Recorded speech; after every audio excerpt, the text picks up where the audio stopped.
Welcome to Classic Trials. If you're new here, my name is Alita. I'm a lawyer licensed in California and DC, and on this channel, we make sense of the law one bite at a time. In this series, we observe and analyze the play-by-play of some of the biggest trials that have shaped the public consciousness of the American judicial system. In this season, we're working our way through the case of California v. Erik and Lyle Menendez. Growing up in Princeton, New Jersey, and then Beverly Hills, California, these young men had everything they could ever want, or so it seemed, until one night on August 20th, 1989, they approached Jose and Kitty Menendez with newly purchased shotguns. Put on trial for murdering their own parents, they claimed self-defense, arguing they were terrorized in their own home by abusive parents until they could take no more. Which argument is more convincing? Come join and see for yourself. All right. Wait, hang on. This is a little too far. I meant to set this up before. Good morning, good afternoon, good evening. However, I hope you guys are doing well wherever you are, whatever time it is. I'm a little rusty on these intros. It's been a while, hasn't it? It has been a minute. It's been quite a process. Moving is no joke, right? What I anticipated would take like 3 weeks ended up taking at least twice as long. And that's the fun thing about moving. So hopefully it doesn't happen. Well, it shouldn't happen for a few more years. So thankfully, yeah, this is the new background. Hi Kurt, good to see you in the chat. I know it's a new background, a whole new background. I mean, with a lot of like similar stuff from before. But yeah, it's I'm excited about it. I am excited. There's still, of course, a chair for our wonderful Indy to hang out in. Right now, she has decided that the floor is more comfortable behind me, but every once in a while she likes to go and hop up there. So we might see her later. I still have yet to see Holmes hanging out on top of this shelf back there, but we'll see. Maybe I can encourage him at some other point. But I know it's been a bit of an absence. Things have happened. I know folks have been totally captivated by the Murdaugh trial. I was like, I quickly got so far behind that I was like, it's kind of like Game of Thrones. I never got into it. And so by the time things really, really, really picked up, I was like, I don't know if it's maybe a little bit too late. But anyway, so I know I considered maybe doing some kind of something on it, some sort of a recap perhaps, but I don't know. But anyhow, Menendez trial. We are here. Let's say hi to folks in the chat. See where folks are coming in from. Mary M, greetings from Munich, Germany. Germany. Welcome. Happy to have you here. Secret McSquirrel, have you heard of the managing mod function? This is something that is new. I know. I saw it. I saw some sort of an update on it on YouTube. I don't know exactly how to get it done, but Secret McSquirrel, you're right there you were the first person I thought of when I saw that. So I'm going to check it out and figure out what I can do for that. Living life with and singing songs with Mallory. Hello from Utah. Welcome back, Alita. I missed your live streams. I missed them too. And I miss all of you guys. These are great. I love having these, this chance to sort of hang out, watch an old trial, comment on it, see where things go. So it's good to have you guys back. Brittany Chanel, good morning from a snowy Illinois. Missed you, LB. Please don't leave us for that long again. Just playing. I hope the move was safe. It was. Jane Blackbird, hi from rainy Humboldt. Hi, Jane Blackbird. Glad to have you here. And let's see, there are some other folks in here that we're talking about where they're coming in from. Let's see. I see Andy the Game Maker in the chat. Hi, Andy. Robbie Dobby, welcome back, Lita. Thank you so much. Glad to see you here, Robbie Dobby. And I think you also mentioned at some point in the chat too the Star Wars painting that I showed in the last studio. I didn't have really any time to like pick it up or put it up before I knew I was about to take it down anyway. So yeah, now it's a central piece in the studio, and I love it. I was so happy to put it up. It was like one of the first things I wanted to do in the studio. Let's see here. We've also got Anthony Pope, good morning from Michigan. Good morning, Anthony. I hope you're having a good day. We've got I think Mavian. I hope I'm pronouncing that correctly. Hi, all. Greetings from Skellefteå, Sweden. I'm so sorry if I'm I'm butchering it. Let's see. Oh, Debbie Faison Cook, my membership expired. I have to rejoin when I get paid. No worries. No worries on that. Gwendolyn SS from Michigan. Good to see you here as well. Got Otterly Bell. Glad to have company to my brunch here in a wet and cold Sweden, snuggled up on the couch. Oh, that sounds delightful, actually. Let's see. Alex F. Good morning. Miss you all coming in from North Alabama. All right, North Alabama. Good to see you, Alex. Good to see you. Mandy Me, glad you're back. Thank you so much. Yes, I'm glad to be back, and I'm glad to see all of you guys joining also. You never know with this kind of a prolonged absence, like, are people actually going to still be interested in this trial, in this series? I don't know. Because things can change. People can, turn their focus elsewhere. So I'm so happy to see you guys here. KP, welcome back. Thank you. Thank you. Let's see. Blessed mommy UV4. Good morning from SoCal. Good morning to you as well. Oh, Mavian. Okay. So I pronounced it okay. All right, good. I'm always a little cautious with some of these other pronunciations. I never want to offend anyone, obviously. Andy the Game Maker, thanks so much for your super chat, brother. Her Star Wars painting is like the dude's carpet. It ties the room together, man. It does kind of tie the room together, right? It does. It does. Yeah. Thank you. I appreciate it, Andy. Let's see. Mew0203. My friend mentioned I was a bit stalkerish for replying to your tweet so soon. No way. I do it too. I do it too, where it's like within like 15 seconds of someone tweeting, you happen to see it. Why not respond? Sandra Ramirez, I'm late, but I made it. Well, happy to have you here. You're really not that late at all. We're still going through the chat. We're saying hi. We're getting caught up a little bit. On civil law, we love leader. Thank you so much, Kurt. Thank you. And also, Sandra, thank you so much for gifting 5 Legalbytes memberships. Very kind of you. You're always so generous with gifting those memberships. And I love it. I appreciate it. Thank you so much. So, alrighty. The Menendez trial.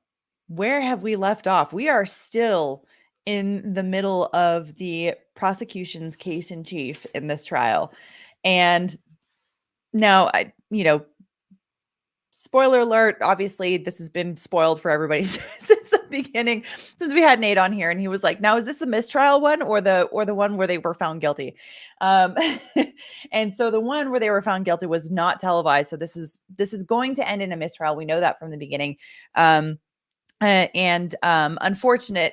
Unfortunate that we know that ahead of time, because it's like, it's nice to have that little bit of anticipation of like what is going to happen in this trial.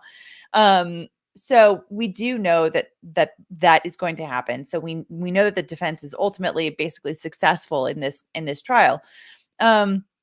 Prosecution is in the middle of their case in chief. We've gone through a whole bunch of witnesses, going from the 911 operator. We've got, some neighbors. We've got the random, what was it? The shark guy. They went on a shark tour, right? To go out and see some sharks.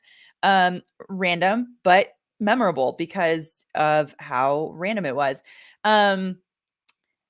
We've also got the coroner that we've heard from, that was going through all of those wounds that were just an absolute gory mess. The jury at this point has seen some horrific injuries. And I know in these live streams, I was censoring it because of just how graphic it was, because you never know with YouTube.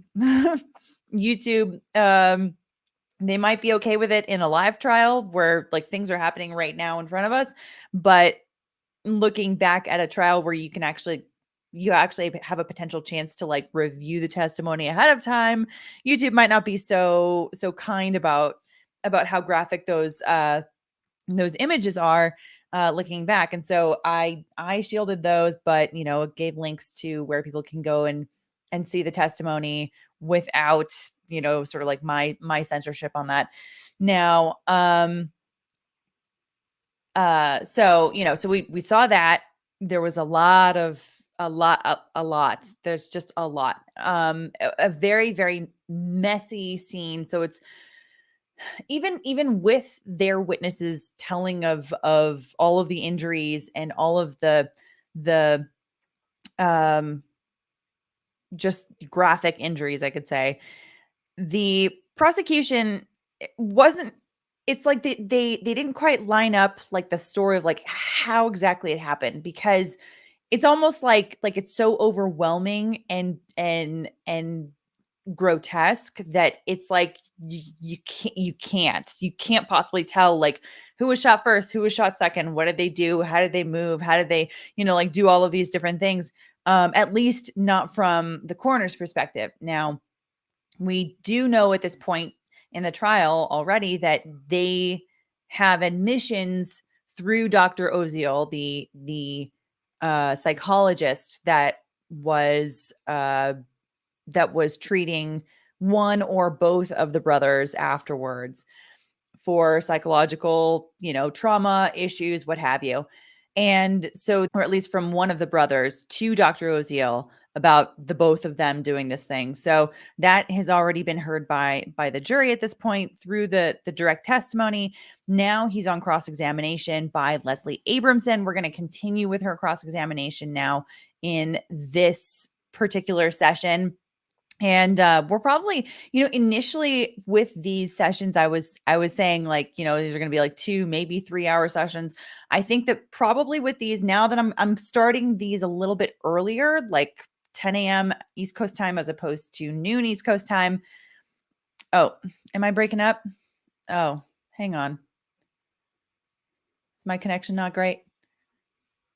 Give me a sec.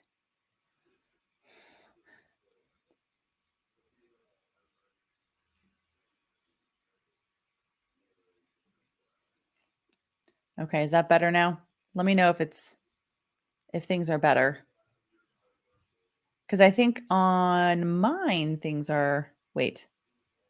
Oh, I've got a delay here. Okay, now we're live. I think this should be better. Let me know in the chat if you guys are seeing things one way or another. Still internet issues from time to time, unfortunately, but we roll with it. We roll with it. That's what we do here. So, okay, things are okay. Thanks, Kurt. Okay, good. You guys are good. Okay. So what was I saying? So we've got that testimony from Dr. Oziel, and so now we've got cross-examination with Leslie Abramson. We're going to continue with that today. And so that's right. So the sessions that we're going to be doing for each of these episodes, they're probably going to be a little bit longer. We're probably going to go more towards 3-4 hours per session for each of these. So just because there's just a lot of trial, and episode 14, we started this, God, when did we start this? In like November? Obviously with like a 6-week break, but yeah, it's a lot. It's a lot of episodes, and we're still in the prosecution's case in chief. So yeah, anyway, so these might go a little bit longer than previous episodes did. Other than that, and yes, noting, in case you guys haven't noticed, we're starting at 10 a.m. now as opposed to noon East Coast time. So that's going to be a more permanent shift. It's just a little bit easier for me. And then all of my live streams start at the same time, whether it's this one or the members only live stream. Oh, and speaking of which, hang on. I have a note here. Oh, also, Sandra Ramirez, thanks so much for gifting the memberships earlier, but also at the end of the members only live stream, you sent a $10 super sticker, and I had just hit end live stream, so I couldn't bring it up. I couldn't address it, and I'm really sorry, but I wanted to make sure to thank you for it. Yeah, took a note of that. I'm glad that I just remembered that. So anyway, okay. Let's get into the testimony, shall we? This is a fascinating trial. Okay.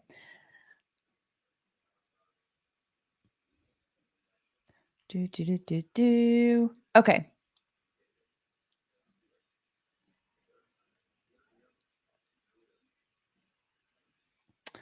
All right. Here we go. All right. Let me know if you guys have any sound issues with this.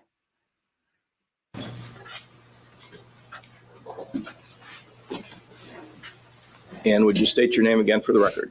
Dr. L. Jerome Oziel. I will remind you that you're still under oath. Yes, Your Honor. All right, you may continue your cross-examination. Thank you, Your Honor. Yesterday, sir, we were talking about a CV, a resume of yours that was dated 1988. And I believe you indicated, did you not, that you thought that was out of date? Yes, it is. And have you found a more recent one? No, I was unable to find it.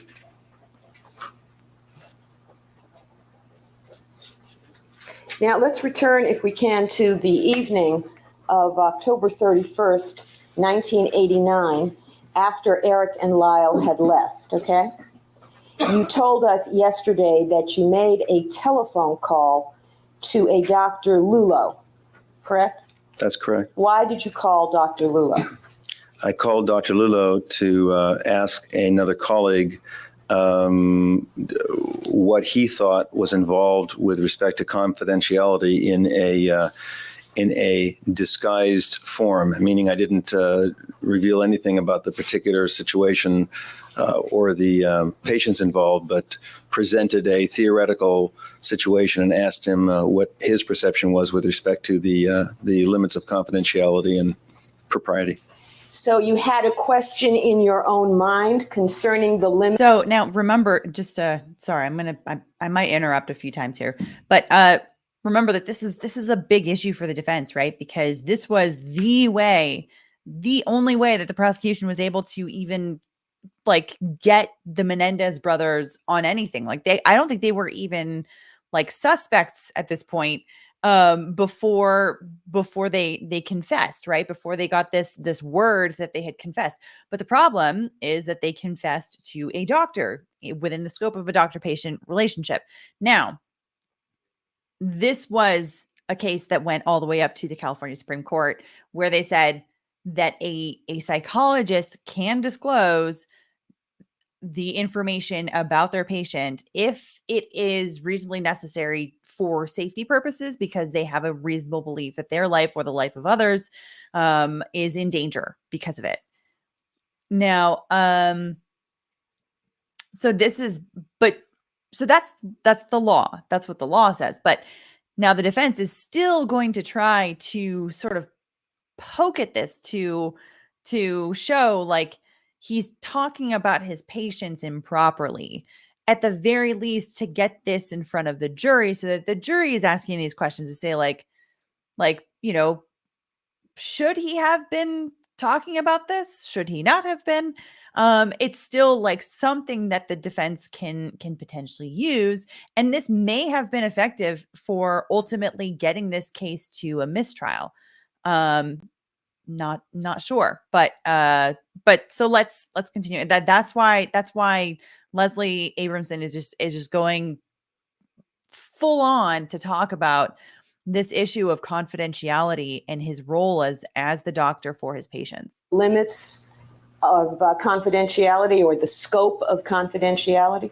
No, I think I would state it differently. I would state that. Excuse me, but if you could answer the question, did you have some doubt or uncertainty in your mind at that time about the limits of confidentiality? I don't recall whether I had a doubt about the limits of confidentiality. Because her point is like, did you have at why that wouldn't you call a time colleague an then? opinion in your own mind Or why would you concerning the limits of confidentiality? Yes, I did.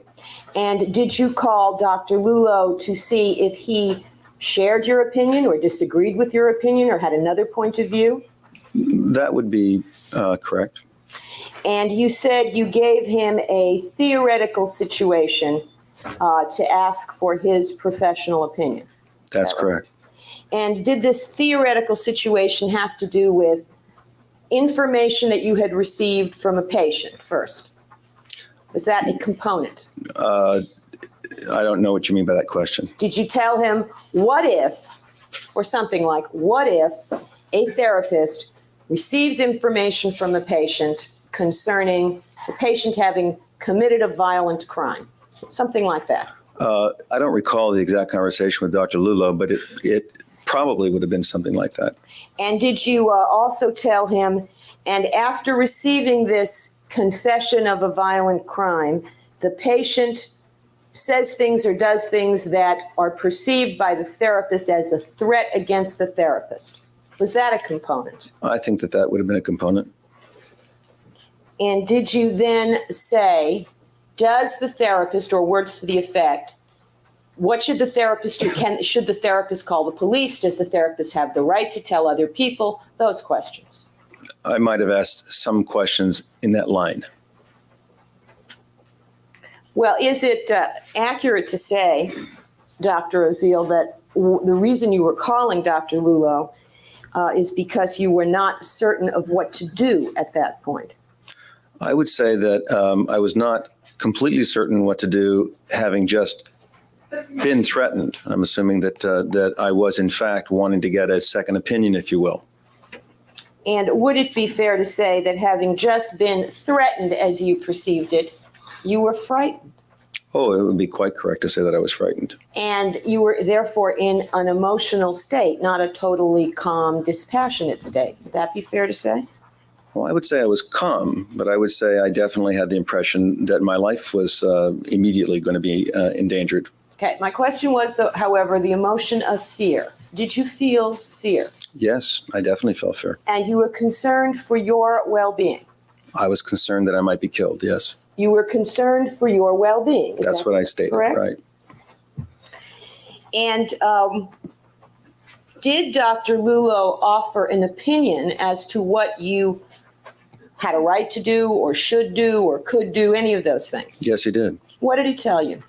He told me that in his view, that if I was threatened to be killed, or there was a clear impression on my part that that there was an imminent danger that I or other people might be in danger of being killed, that he perceived that I absolutely had an obligation to warn anybody in the sphere of danger that I perceived would be in the sphere of danger, that they were endangered, and to tell them whatever details of the situation I believed that I needed to tell them in order to allow them to appreciate the scope of the danger and to appreciate the fact that the level or intensity of danger that they were in. And that was consistent with what I had already concluded. And that's what Dr. Lulo told you? Words to that effect. Okay. Did he tell you to call the police? No, he did not tell me to call the police. You're sure of that? That's to my recollection. He didn't tell me to call the police. Are you aware of the fact that Mr. Burt spoke to Dr. Lulo last night? No, I'm not. Did he tell you you couldn't call the police? I don't recall him mentioning the police at all. Did you mention the police? Did you say, am I now within my rights to breach confidentiality and call the police? Did you ask him that? I don't recall having said anything about the police. So you didn't, well, did it occur to you to call the police? It occurred to me to call the police, and I decided that if I called the police, I might be killed. Police were going to kill you? No, Erik or Lyle was going to kill Wait, me. let him respond. You asked the question, let him respond. All right. So if you Let him respond. Sorry, Your Honor. Go ahead. Have you finished your answer? No. Okay, you may do so. Go ahead. Counsel, I said he could do so we don't need you to echo what I just said. All right, sorry. You may answer the question. No, the nature of what had occurred that evening was such that I was of the firm belief that Erik and Lyle were planning to murder me. Move to strike And- the answer, Your Honor, as not responsive. Objection overruled. Have you finished your answer? No. And the perception that I had talking to the people that I talked to was that since there was no evidence of their having been involved in the murder, nor was there a suspicion that Erik or Lyle had anything to do with the murder based upon what Erik and Lyle had told me, that my relating that I had been threatened may not have been enough evidence for them ever to have been retained in custody. And if I told the police and they were released from custody, virtually everybody that I talked to said the best of their belief. This as hearsay at this point, what everybody else told them. All right, the objection is sustained as far as being hearsay. It's not Right. being received for the truth of what was said, just Right. to the state of mind, and received only to reflect the state of mind of the witness. You may continue. That if I told the police that it would be a very high likelihood that specifically that Erik and Lyle would kill me. And that is why I didn't call the police, in addition to not wanting to call the police, because Erik and Lyle were my patients, and I didn't want to call the police and divulge the confession if there was any other way to try to limit the danger such that myself, my family, and any other party who could have been in danger would not be in danger. So I was trying to preserve my client's ability to not be turned into the police at the same time that I was trying to protect my life, the lives of my family, and the life of Judalon Smith, who I thought collaterally might be involved. And that's why I didn't call the police. Okay, now have you told us now everything about your reasons why you didn't call the police? I think I've basically told you why I didn't call Well, do the you want police. to think about it for a minute? Make sure you've told us everything. I think I've told you substantially why I didn't call the police. Okay, fine. Now let's go back through your reasons, all right? At the point when you called Dr. Lulo, you hadn't called anyone else yet. Is that true? I don't recall the order in which I called people. Well, why don't you tell us all the other people that you called that night from your office? I think that, as I testified to previously, that I don't recall all the names of people I called. I actually called some policemen. I called That night.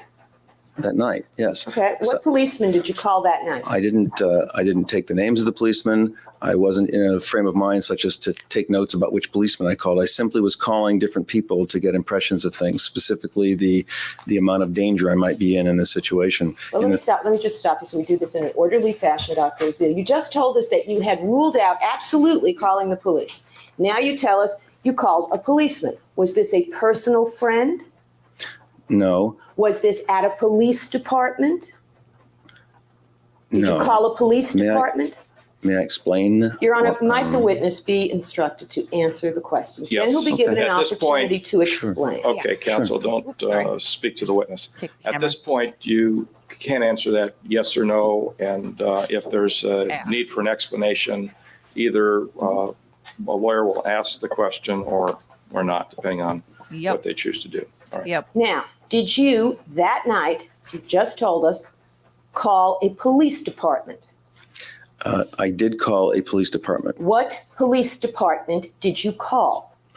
I don't recall. You have no idea. No, I don't have any idea. You're in an office in Beverly Hills. Is That's that right? correct. Do you think you called the Beverly Hills Police Department? I think I just testified. I don't know which police department I called. Do you have the numbers of police departments in your office? No, I do not. How many policemen did you talk to? I don't recall whether it was one or two.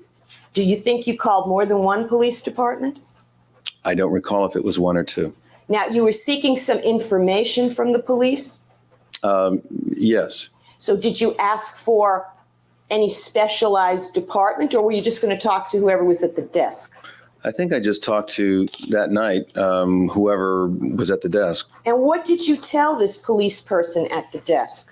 I didn't tell him anything. I just asked the question that, if in fact someone was involved in a crime and there was not any external evidence about the crime, in their experience, was it likely that the person would be convicted based upon my having stated that the crime took place? And the desk person gave you an answer to that question with those facts? That's correct. Was it a male or a female? Sounds like I don't recall. I think it was a male. And this person didn't ask you any follow-up I mean, that kind of sounds like somebody's looking for legal advice. So he's just talking to the person at the front desk of the police department and getting legal advice from them. This is a little weird. This is a little weird.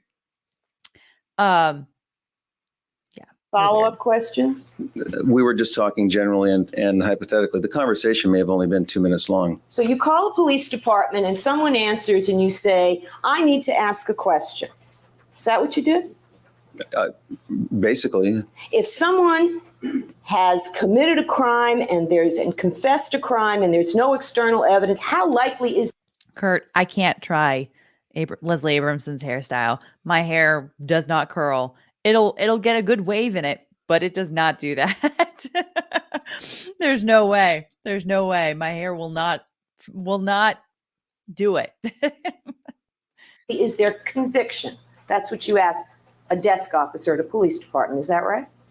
that would be correct. And they didn't ask you what kind of crime. Is that right? I don't recall. It was a 1 or 2 minute conversation. And they didn't ask 4 who were years you? ago. I don't know if they did or didn't, but I told them that I did not reveal who I was.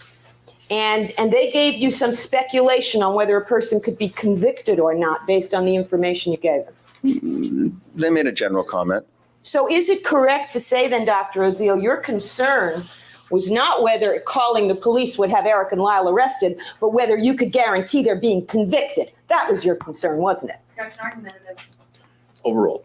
No, you could be that was not my argumentative on only cross. concern. That was a That concern. was a concern. Sure, it was a concern.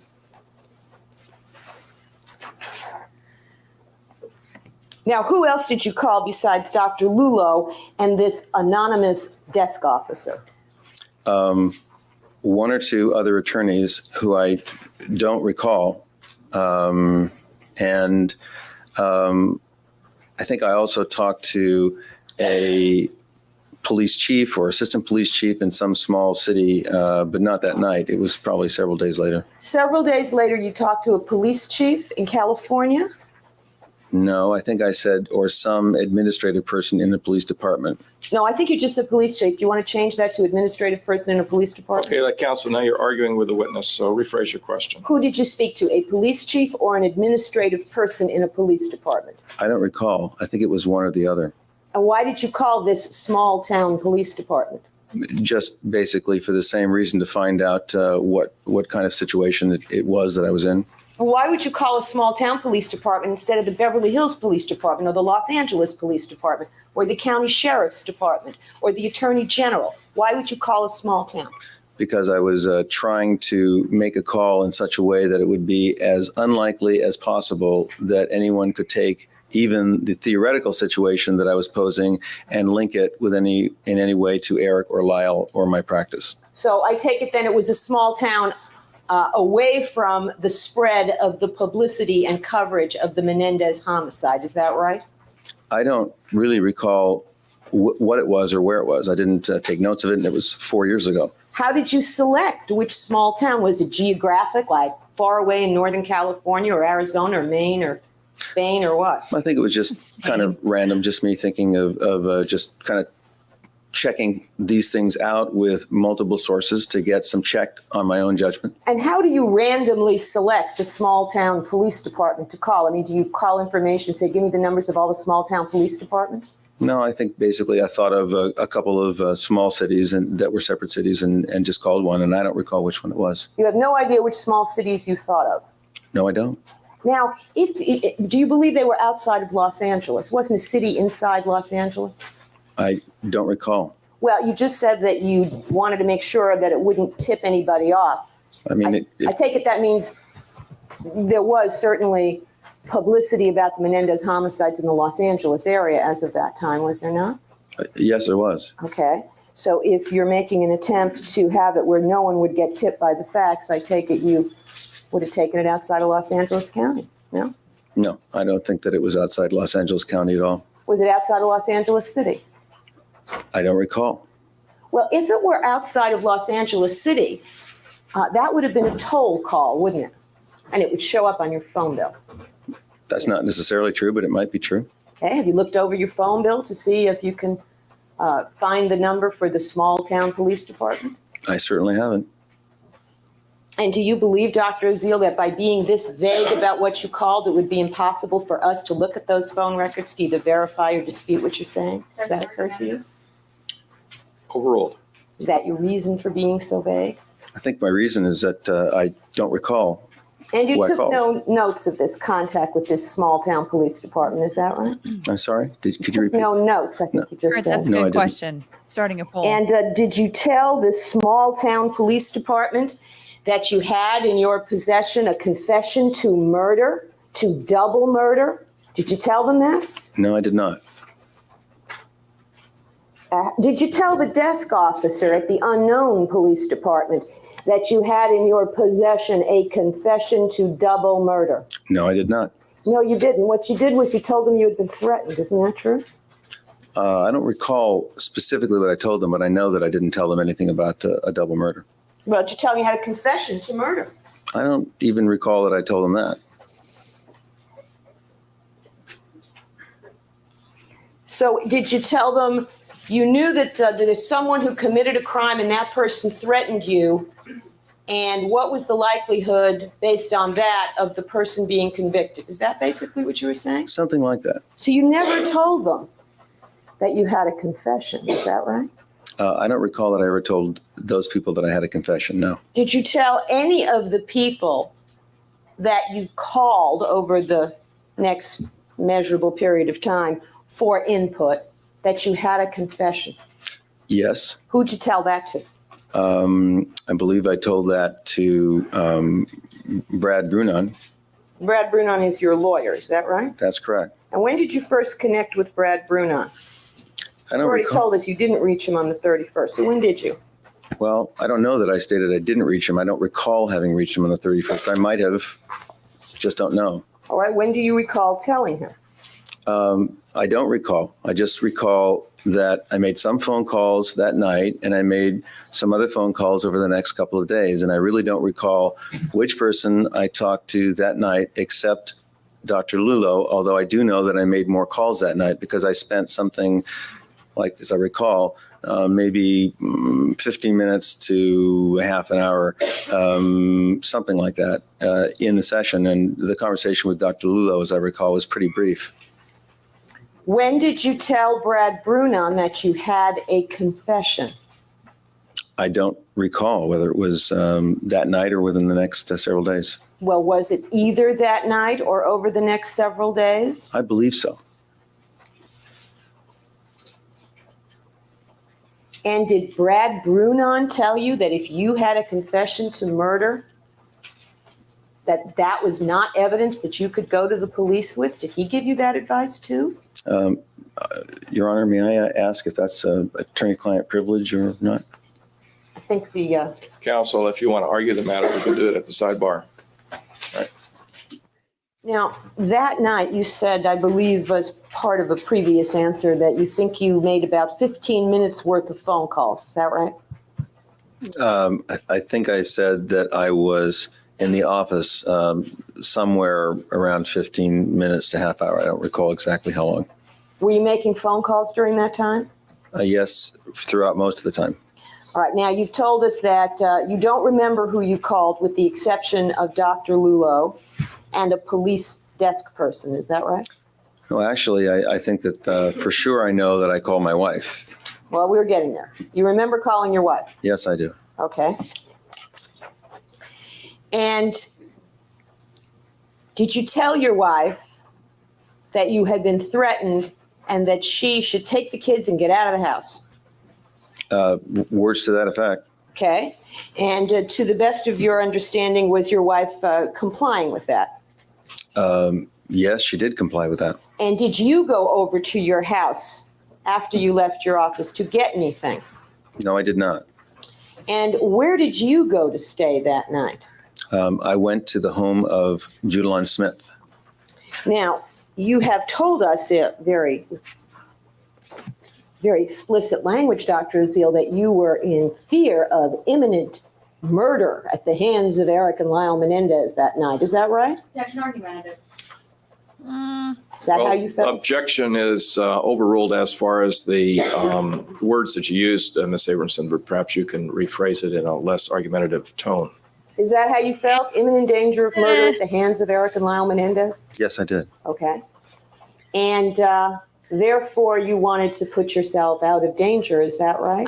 I didn't really like that ruling because I mean, she's a defense attorney. She's allowed to get away with being a little spicy, but on top of that, she's also cross-examining. You know, you're allowed to put them in the hot seat. If you think that they are BSing the jury, you're allowed to put it in a way that reveals that you think that they are BSing the jury. So I don't know, maybe this is just 1990s sensibilities that are just different than today's, or maybe this particular courtroom, or maybe this particular judge, but I don't know. That objection was meh. Anyway, okay. Right? That would be correct. And I think you've also said you thought your wife and children would be in danger. That's correct. And you love your wife and children, do you not, Dr. Oziel? Yes, I do. So you had your wife take the kids and go to a hotel. Is that what you did? No, that's not correct. Well, she went to a neighbor's that first night. That's correct. And you didn't seek to be with your wife and children to look over them at this time of great danger? Actually, I thought that if I was with my wife and I'm sorry. Just the way that she's like, you didn't think that you should be with your wife at this time of great danger. Like, this is just pure theatrics right here. I'm sorry. That was good. That was like props to Leslie on her delivery on that one. Cause she really sold it, because what she's going to be getting at is the fact that he also revealed this information to his mistress. We've heard that he has a wife and he has kids, and then apparently he also had a mistress. So yeah, okay. Anyway, she's really very interested in drawing that out to show that not only is this a guy who, you know, maybe had questionable reasons for divulging this information and, you know, going overcoming that doctor-patient confidentiality, but also he is somebody who is at times deceptive because he's having this affair. So she has every interest in just sort of like dragging this portion of the testimony out as much as possible. and children, that would increase their danger immeasurably, because my fear was that Erik and Lyle might that evening have come looking for me. They knew where I lived, and I was afraid that if in fact in some way they could have followed me to where I was, they would have found me with my wife and children. The reason I do think that it's weird that he says that they knew where he lived. I find that a little bit strange, unless I can't remember if he said if he ran his office out of his home. That would be one thing. Probably not, because how would he? I don't know. Maybe not. Maybe he would still be able to have this work affair thing. But anyway, so, but he also just said if he thinks that they're going to come to his house to come get him, his wife and kids are at a neighbor's house. If he's at a neighbor's house with his wife and kids, he's not there where they would think that he would be. The reason I stayed away from my wife and children was specifically to be protective of them. So instead you went to Ms. Smith's and put her, based on what you're telling us, in danger. Isn't that what you did? Actually, I didn't think at the time that Erik and Lyle would have been going to Ms. Smith's. Erik knew where I lived, and my most immediate concern was that the highest probability was that they would go to my house, and for that reason I didn't go to my house. I thought I just heard you say you thought they might follow you. They could have been out there lurking. Yeah, Didn't you consider that? What he's saying doesn't track. Yes, they could have been. And so if they were out there lurking, you were about to lead them to your girlfriend. Is that right? Well, if in fact they were out there lurking, that would be correct. And up until that point, on October 31st, had you ever mentioned your girlfriend to Erik and Lyle Menendez? No, I hadn't. Did you have any reason to believe that they even knew that you had a girlfriend? By the way, the word girlfriend is your inaccurate? characterization, but no, I didn't have any reason to believe. Would you be more comfortable with the word lover? You're going to characterize the relationship any way you like, so I don't care which word you use. Well, I you just did wanted tell us it was a relationship with it. You had a sexual relationship with this woman. Yeah, I said there was a sexual component to it, right? Okay. And it wasn't a business relationship, the sexual component. I mean, this wasn't prostitution. There was a business relationship, but the sexual component ended after the business relationship. But the sexual part was based on feelings, not on money. Is that right? That would be correct. No. So Whoa. you decide, you strike the. This is also when, if you are this witness, you don't want to fight her on how she characterizes the relationship that you have already said is a sexual relationship. Like you don't, because as soon as you do that, then the attorney cross-examining you does exactly what Leslie just did, which is, well, would you be more comfortable with lover? Like she could have gone on to the, would you be more comfortable with side piece? Would you be more comfortable with, hot ass or something like that? You know what I mean? Like you can go on and say like, well, how would you characterize this? How would you label this relationship that 100% was sexual and was outside of the confines of your marriage? Like this is just, it's clearly uncomfortable for him. And it's one of those things that the attorney then is able to like just keep digging that knife into you in this very uncomfortable sort of topic. So yeah, it's if you ever find yourself a witness in this kind of a situation, don't try to fight them on it. Just don't. Just try to get out as unscathed as you possibly can. At this time, October '89, did you have credit cards? I believe so. Did you have money? I don't know how much money I had with me. Okay. Did you have credit cards with you? Yes, I did. And you made a lot of money, did you not, in your practice? You were well off?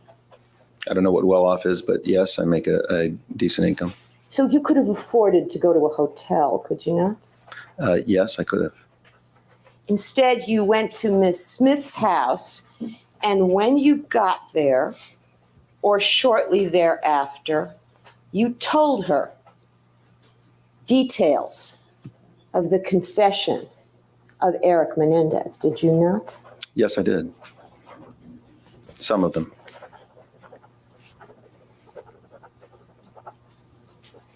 And you told her that,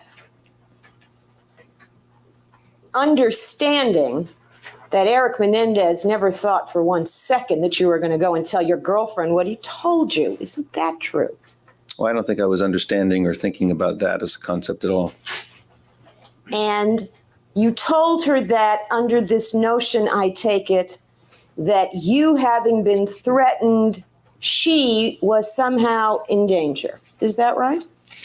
I definitely thought that she was in danger. Okay. Now let's talk about that.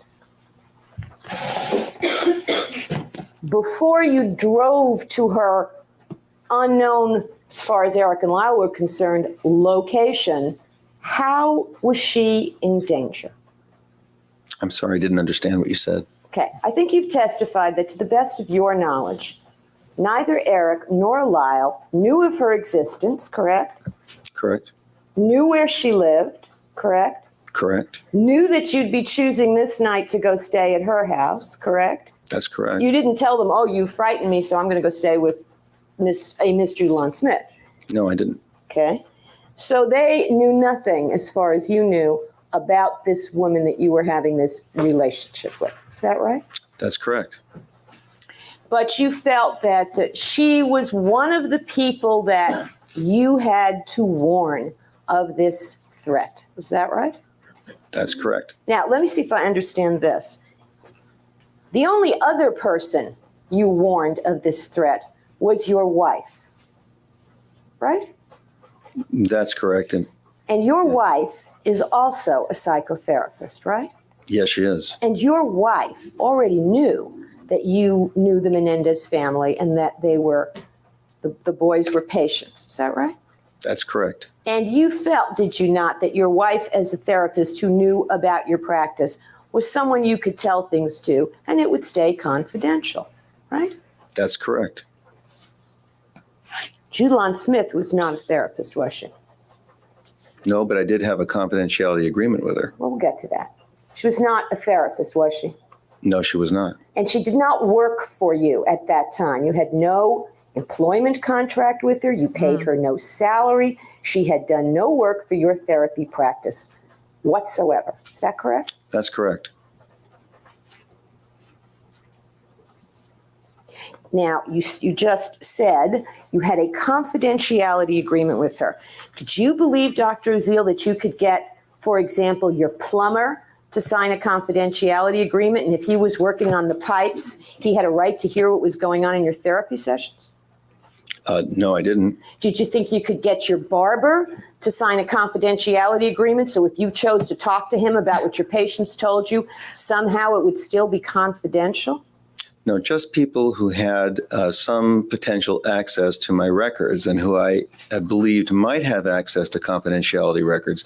Those people, I have signed confidentiality agreements, even if subsequently they never have access to my records, just as a precaution for the benefit of my patients. And do you think that if you get somebody to sign a form that says they will, keep things confidential, that you can then tell them the contents of therapy sessions? Is that your understanding? No, the primary reason I told Judalon Smith is because I feared her life was in danger. That's not the question. Let's just deal with them one at a time, okay? Okay. Is it your belief that if you get someone to sign a confidentiality agreement, you can then go around and tell them what your patients are telling you? Is that what you believed?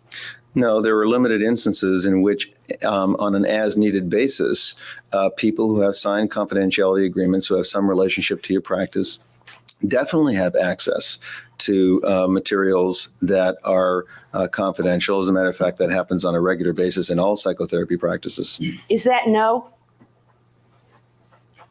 If you repeat the question, I'll see if I can answer it now. Reporter, read the question back. Thank you, John. Is it your belief that if you get someone to sign a confidentiality agreement, you can then go around and tell them what your patients are telling you? Is that what you believe? I don't think I could answer that question yes or no. I think I'd have to explain. Well, let me see if I understand what you've said before. You said you had certain people sign confidentiality agreements because they had access to your files. Is that right? Or might have.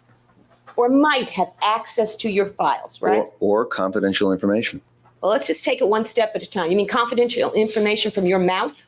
Well, no, not necessarily from my mouth. People who would be in a position to even be cleaning the office in which I keep confidential, any confidential information, or perhaps someone who is a bookkeeper who ordinarily just does bookkeeping entries, but who might by chance see something confidential. Anybody who could have access to confidential information, I try to have them sign confidentiality agreements, or that's at least a policy that I've had in my office. I don't personally get all the people to sign them. Does your cleaning crew have a confidentiality agreement? Yes, not the cleaning crew, but specifically the person who's responsible for cleaning the office does have a signed confidentiality agreement. And does that make you think that if you were in the office late at night and the cleaning person came in, you could sit down with her over a cup of coffee and tell her what your clients told you that day, and that would still be confidential? Do you think you could do that? Absolutely not. All right. Now, what you're talking about is people who may be around the paperwork of your practice, Right. like your appointment book, who might see a patient name inadvertently. You tell them they're not allowed to go out there and say, oh, Dr. Oziel has, Elvis Presley for a patient. That's what you mean, in part. Is that correct? That's correct. Now, the actual files, you told us earlier, yesterday, that you do these notes periodically, correct? That's correct. And they go in files by patient name, correct? That's correct. And you keep those files by patient name at that time where? In my bedroom, in a filing cabinet. In your house. Is Yes. that right? In a closet.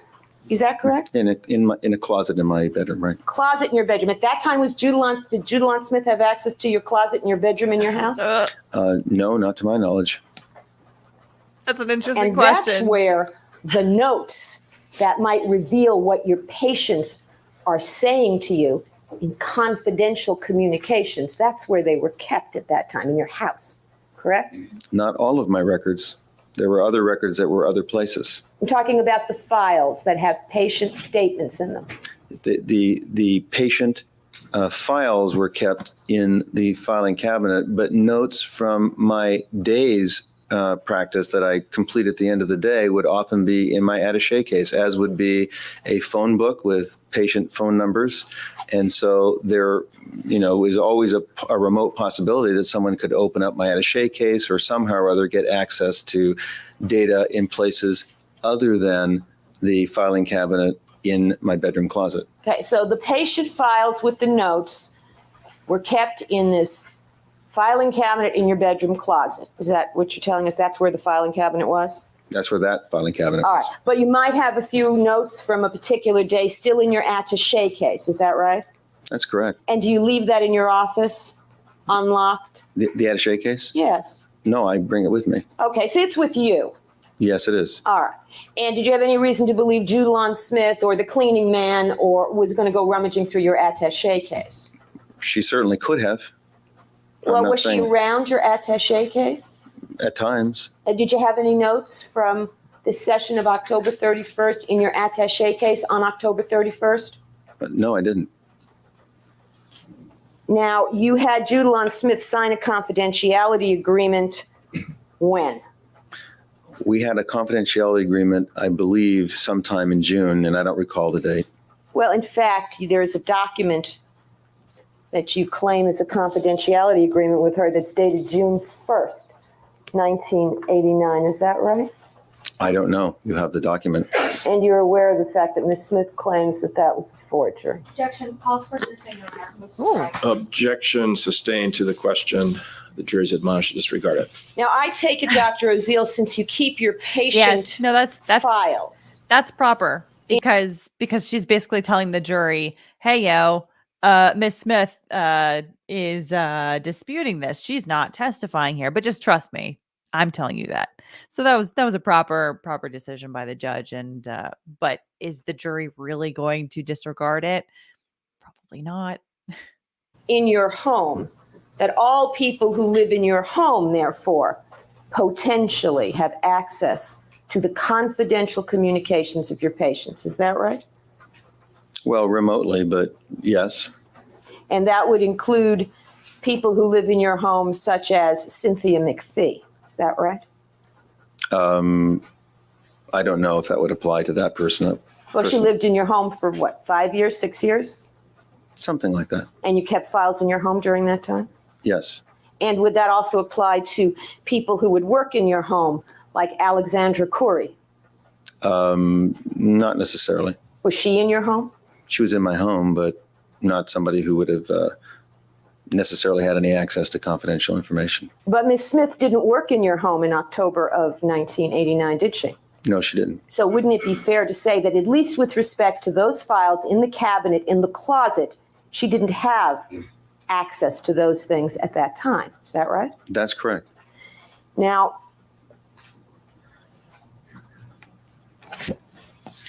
I would like you to explain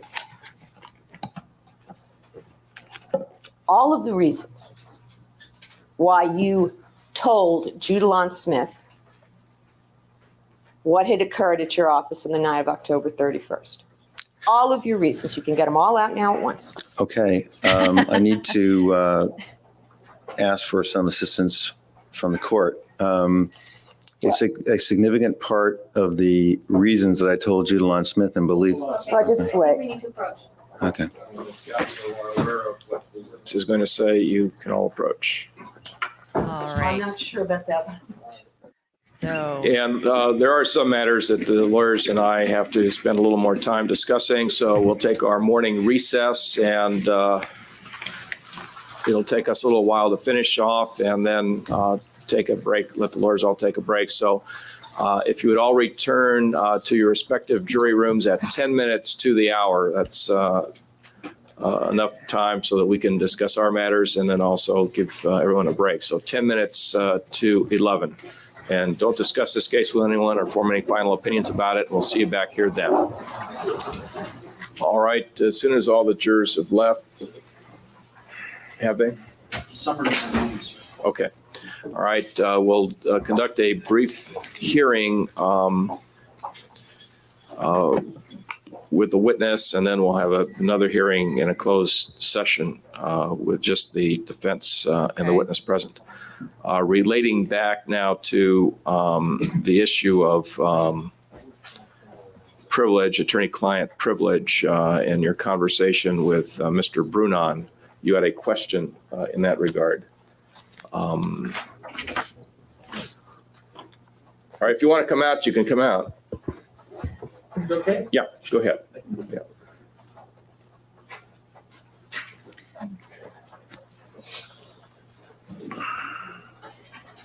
All right. I think we can skip ahead here because it looks like they're going to go through just a little bit of background on client confidentiality stuff with his discussions with, it sounds like his attorney. Let's see here. Question is whether or not the a matter that Skipping ahead. Okay, maybe this is where it ends. the matter has been resolved. The cross-examination, Dr. Oziel, if you'd get back on the There we witness go. stand, the record Okay. will reflect that both juries are in the courtroom as well as all participants. Oh, and that was I totally was saving this earlier. I meant to answer it. Bronwyn W. I'm so sorry. Which jury is this crossed in front of? So far, it's been in front of both of them. So there were portions of the direct testimony that were just in front of one jury and then both. But the cross-examination, I believe, so far from the beginning has been in front of both juries. So I hope that answers your question. And now we've got both juries back in here as well. And if anybody else has other questions, just like what Bronwyn did, start with question or Q, and I'll save it for a moment when I can answer it. All right, you may continue your cross-examination. Okay, Dr. Oziel, you told us that after Erik and Lyle left your office on October 31st, you felt that you were in danger and your wife and children were in danger and Miss Smith was in danger. Is that correct? That is correct. And therefore you told Miss Smith the details or some of the details as, in a sense, as a warning to her, to alert her to danger. Is that correct? That's correct. Now, the following question is directed at why Miss Smith was a person who you considered to be within, shall we say, a circle of danger. Okay? Do you understand the question? I believe I do. All right. Then could you, first of all, was there only one reason why you thought Miss Smith was a person within that circle, or was there more than one reason? There was more than one reason. Okay. Could you give us the first reason? One second. Aaron Morgan wants to know, did she defend the boys in their next trial? She defended, I think they kept their same legal counsel. So she's defending one of them. I can't remember if she's defending Erik or Lyle, but she's defending one of them. And then the other brother has separate legal defense as well. But yeah, my understanding is that they didn't switch up anybody in the next one.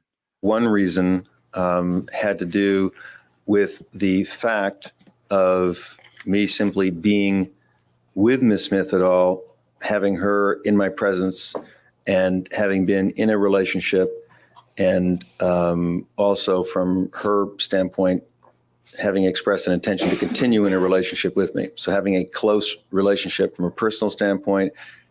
So that's one reason. Okay, let me ask you some questions about that first reason. Now, you've made it very clear to all of us that you were feared you were in imminent danger of being murdered that night. So could you not have avoided this particular aspect of her danger by simply having nothing to do with her? Couldn't you have just decided, rather than reveal what your patients had been telling you, Thank you, to Nicole. have nothing to do with her at that point?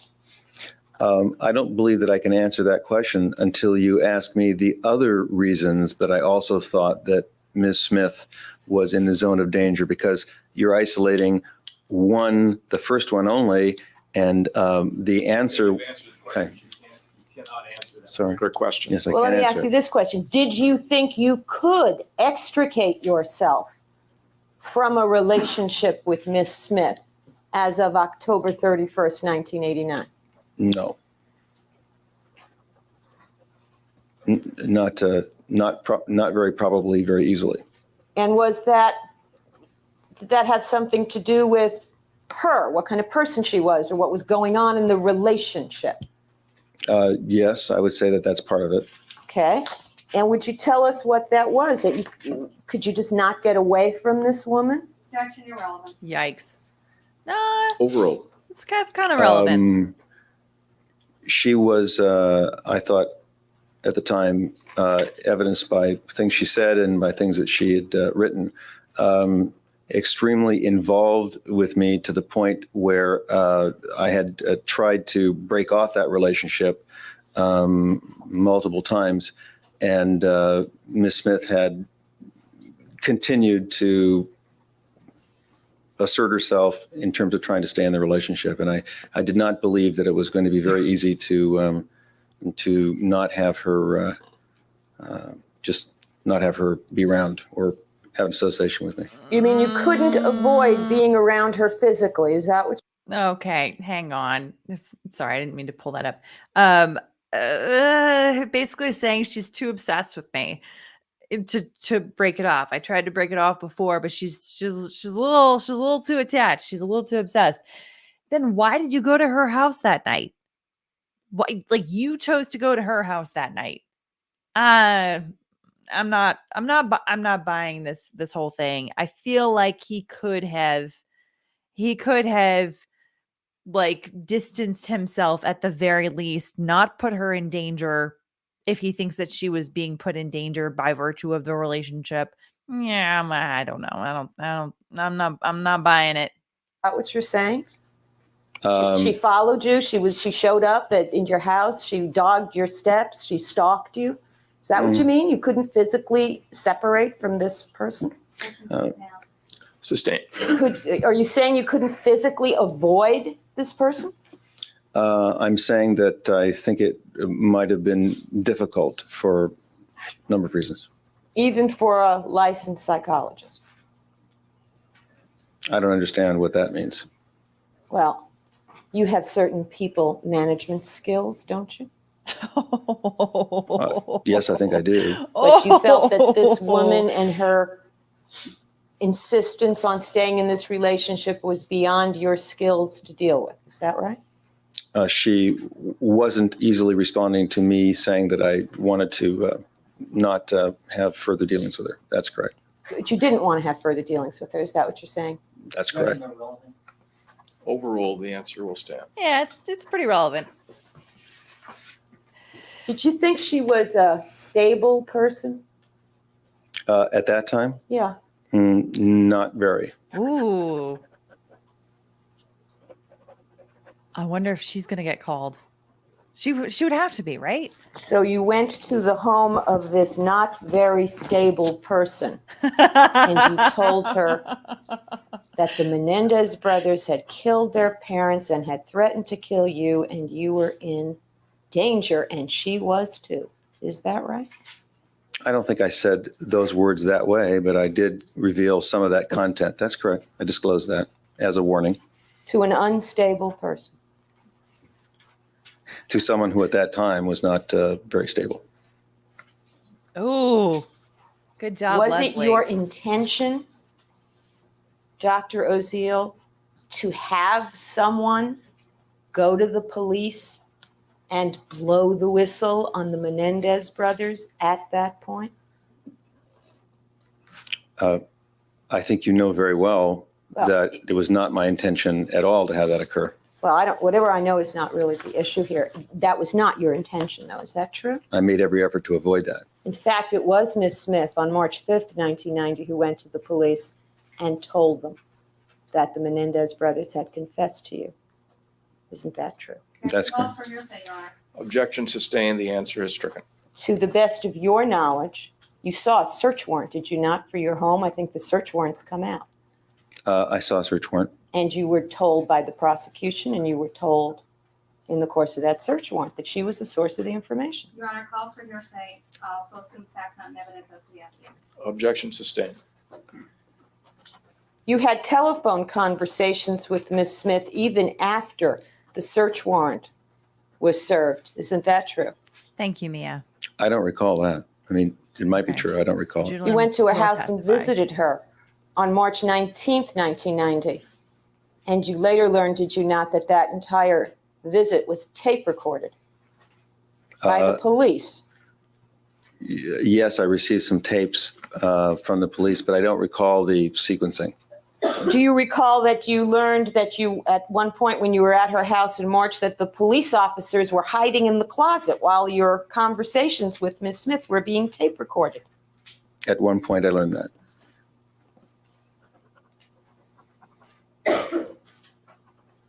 And wasn't at least part of the subject matter of that conversation your unhappiness with Ms. Smith for having gone to the police? Didn't you say that to her? Absolutely.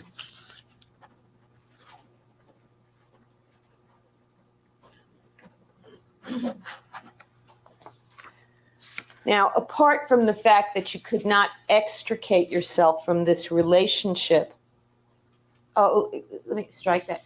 As of October 31st, 1989, you had known this woman for how long? Not very long, several months. Not very, what is several months? Sometime June through October, I guess. When in June did you meet her? I don't recall the exact date. Did your acquaintanceship with her begin with a telephone call from her? Yes, it did. And at that time, was it your understanding she was calling you from outside of the Los Angeles city area? I don't know where she was calling me from. And was it some weeks after that telephone call that you first actually met her? I believe so. And did you first meet her at her home? I believe so. You went to her home? That's correct. So you had known her 4 or 5 months at the point of October 31st, 1989? 4 months, 4 to 5 months. I think that would be roughly accurate. And for Hang how on. long? I have in my notes that he has a confidentiality agreement with her that's dated June 1st, 1989. So that leads me to think that like the moment he met her, he had her sign an NDA. Like, oh, hi, Indy. Hi, puppers. You getting comfy? So he had her sign an NDA the moment that they met. I mean, it doesn't get any earlier than June 1st in the month, right? I mean, other than, okay, or maybe the NDA or the confidentiality agreement, NDA, non-disclosure agreement, is not real. So there's a weird twist in this timeline of like him and the beginning of his relationship with Judilyn Smith. This is interesting. Kind of a side quest here that we're on a little bit, but it is still relevant to his disclosure of this information to her. I still don't quite understand why he thinks that she was in some kind of danger by virtue of being in a relationship with him. I don't quite follow with him on that, because he could have just said, I am going to stay away from my mistress so that they don't know that she exists and therefore she's not in any danger. That would make that seems like that would be the most logical thing. But Leslie is doing a very good job here of basically being like, well, you're a psychologist. You should be good at managing people and managing personalities. And yet you say that you're having this difficulty over here. It's showing like she's almost suggesting like he's very manipulative with people. He has these skills that can be used for good, of course, to treat people, but can also be used for manipulation of other individuals, including this mistress. That's the vibe that I'm getting from this whole thing. long had you been trying to extricate yourself from the relationship as of October 31st? Probably for about maybe 1 to 2 months. Pretty So- soon after the relationship began. And how long after you met her at her apartment did you start having sex with her? I don't recall that. Was it immediately or was it a matter of weeks, days, months? It certainly was not a matter of days. It may have been a month. I just don't recall. So would it be fair to say that you start having a sexual relationship with her and after about a month of that, you want to get away from her? Something like that. Did you give her therapy during the time that you knew her? Absolutely not. Did you ever give her drugs? Absolutely not. She sued you claiming that, didn't she? She claimed it. You settled the lawsuit, didn't you? I didn't settle it. No. Your insurer did. The insurance company settled it, but I have a pending claim against Ms. Smith. They settled it for between $400,000 and $500,000, did they not? Actually, and I need A lot in the 90s. advice from the court with this, settlement was a confidential matter. And if there's any information that was disclosed by Ms. Smith, there was a breach of contract. So I'm feeling that I'm put in a difficult position here because I'm not supposed to discuss anything about the settlement. You're also not All supposed right, to the court will, You're also not supposed to get try to ask for legal advice from the judge. This is his asides to the judge are starting to really weird me out because I understand flagging for the judge, there could be a legal issue here. That's one thing. But it sounds like he's starting to veer into potentially getting advice from the judge, and the juries, by the way, 2 of them are sitting right there watching all of this. So it starts to look like the witness is cozying up with the judge. The judge is the neutral arbiter in the room. The jury is going to understand, or juries are going to understand that these lawyers over here are hired guns. These lawyers over here are hired guns. This witness has a particular interest. He's got a particular bent. The judge is the one neutral person in the room. So if the witness is starting to look like they're cozying up with the judge, it makes them appear a little bit more neutral. And this guy just seems very manipulative. I don't like him. I decided. I don't like it. sustain the witness's objection to the question. Ask another question. Maybe we would strike it from the record. The Well, answer, he did the not- question is stricken as at this point. Objection sustained. Well, I'd like to be heard on that, Your Honor. All right, you can be heard at another All time. right, thank you. Now let's move on to the other reasons why you told this unstable woman you were trying to get away from your patient's secrets. What were the other reasons? Yeah, well, let's just do one at a time. What was the next reason? I wouldn't characterize what I did as telling them my patient's secrets. I would Your Honor, can characterize we it as a strike warning. that as not responsive? No, objection is sustained. The answer was responsive in that it's responsive to the question. So objection is, your objection is overruled. Ask First he another said question. sustained. He When might- Rephrase Eric your talked question. to you on October 31st, he was telling you a secret, wasn't he? Yes, he was telling me a secret.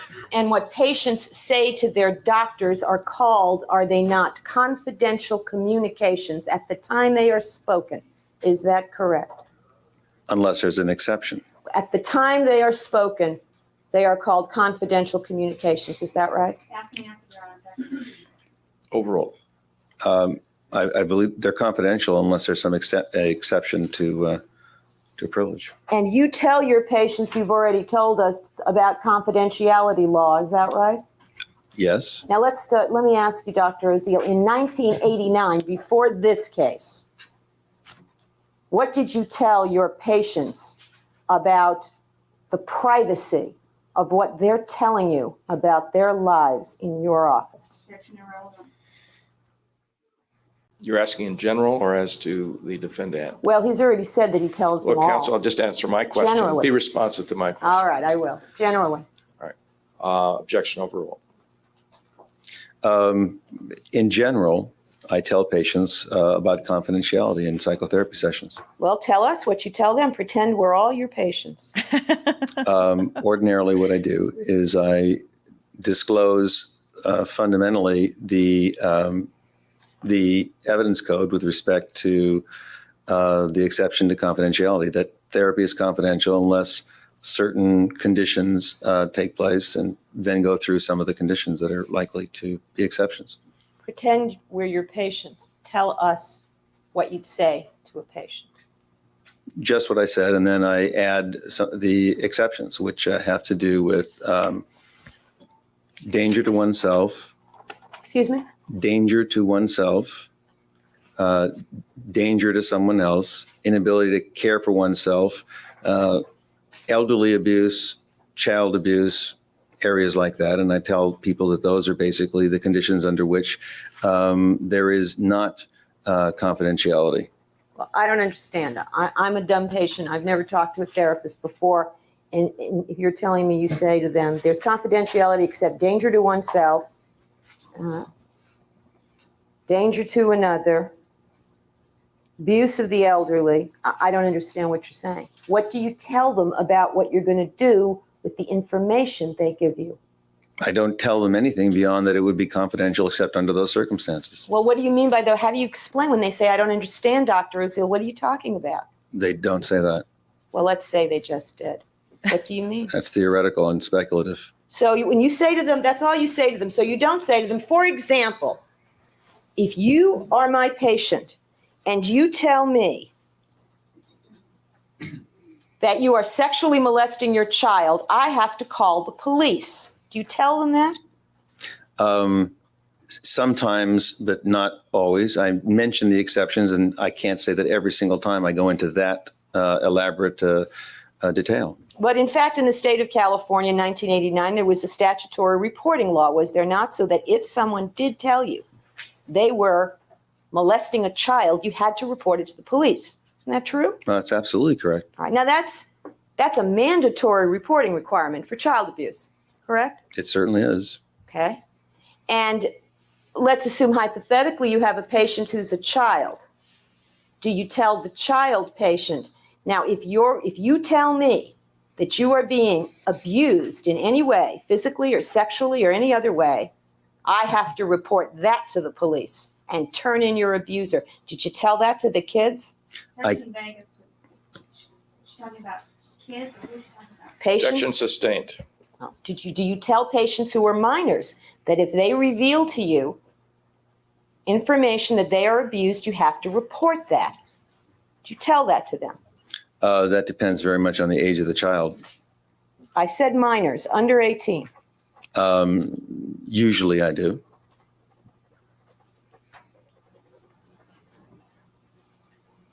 Now, when it comes to this danger to oneself, how do you explain that? What does that mean? Well, if someone were to ask, I would talk about, for example, being suicidal or harming oneself. And you tell them if you're suicidal and you harm yourself, I must report it or I might have to protect you. I might have to protect you. Because that's not a mandatory reporting law, is it? No, it isn't. And now tell me how you explained in 1989, if you did explain it, danger to another. Danger to another really just reflects any belief that you are about to harm someone else. And so you tell that to all of your patients. I tell virtually all patients, to the best of my recollection, at the beginning of therapy. And you tell them all that. If I determine that you're a danger to another person, then there's no confidentiality. You tell them that. Yeah, I go through the list of those things. And do you tell all your patients, if you threaten me, I'm going to tell my wife and girlfriend? The answer would be that doesn't exist anywhere in any code, and I've never even seen anything written on patients threatening their therapist, so that would be very difficult to tell a patient. Okay, in fact, Dr. Oziel, in 1989, there had never been a case that you knew of. There was nothing in the code, there was nothing in your training that told you that if a patient threatened a therapist, that was a breach of confidentiality. Isn't that true? No, I wouldn't say that is true. I would I say, thought that's what you just said. Isn't that what you just said? no, I don't believe I did. I think what I said is that there's nothing specific in the literature that I could find on an instance of a patient threatening a therapist to specifically describe for a therapist the parameters of what the therapist should do under those circumstances. But since the therapist is a person, and if in fact the patient is in danger of harming any other person, the therapist being another person, the best that I could do at that time was to apply those evidence code exceptions to my case. And the best of my recollection, it took the Superior Court, Appellate Court, and Supreme Court to litigate that matter, that there was absolutely no written material on what a therapist does when his life is threatened. I couldn't find any, and no therapist that I've talked to since has ever found any. Right. Exactly. So that as of Not editorialized, just ask a question, please. so as of October 31st, 1989, you did not know. You can tell the judge doesn't like her style. The judge is not appreciating her style at all, because it's like saying don't editorialize. I mean, okay, maybe she's skirting it a little bit, but he's jumping in there without the other side having to object, to sort of reprimand her. Anyway, Exactly. What your rights were or duties were, because there was nothing before like this in your experience. Isn't that true? Nothing before like it at all in my experience.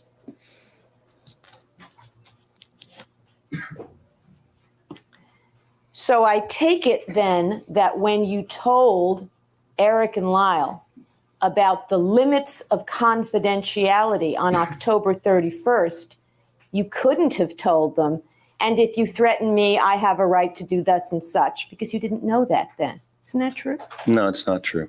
I was applying the evidence code exceptions at the time, and evidence code 1024 says that under conditions where the patient is a threat to another, that there is no confidentiality. And on that basis, I told them that if in fact they were threatening and threatening to harm me or anyone else, that there would be no confidentiality. And that is in fact what I told them. You told them that on October 31st. Absolutely. You said, if you threaten me, there's no confidentiality. I said, if you threaten anyone, if you are threatening to anyone, threatening to harm anyone, there is no confidentiality. Absolutely. I told them that. You told them both that. Yes, I did. And did you then tell them both, now I feel threatened, so there's no confidentiality?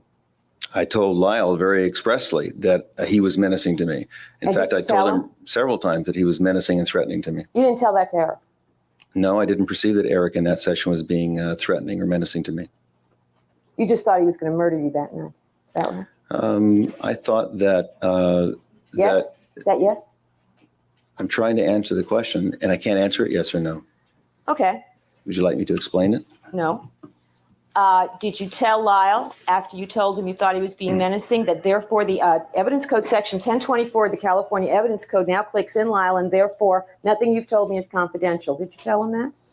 No, I didn't feel there was any reason or obligation to tell him that. Oh, well, did you tell him, well, remember what I just told you about confidentiality, Lyle? I'm finding you very menacing, therefore there is none. Sorry. Yes, did you say words Poor to court Lyle to reporter. the effect? Remember, Lyle, I just told you if you threaten anybody, there's no confidentiality. Now you threaten me, now there's no confidentiality. Did you tell him that? No, and I didn't believe there was any reason to tell him that.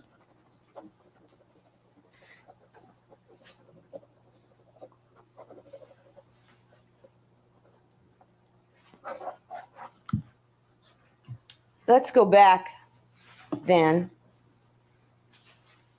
to Miss Smith.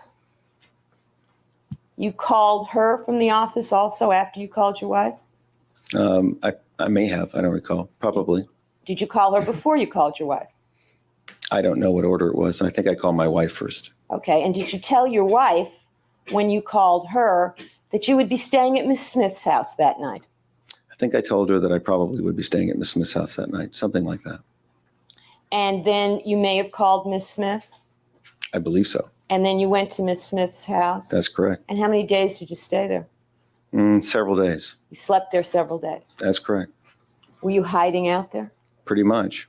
on November 1st, the next day, did you see 11 patients I don't recall how many patients, but I did see patients the next day. in your office? That's correct. And Erik and Lyle certainly knew where your office was, didn't they? Yes, they did.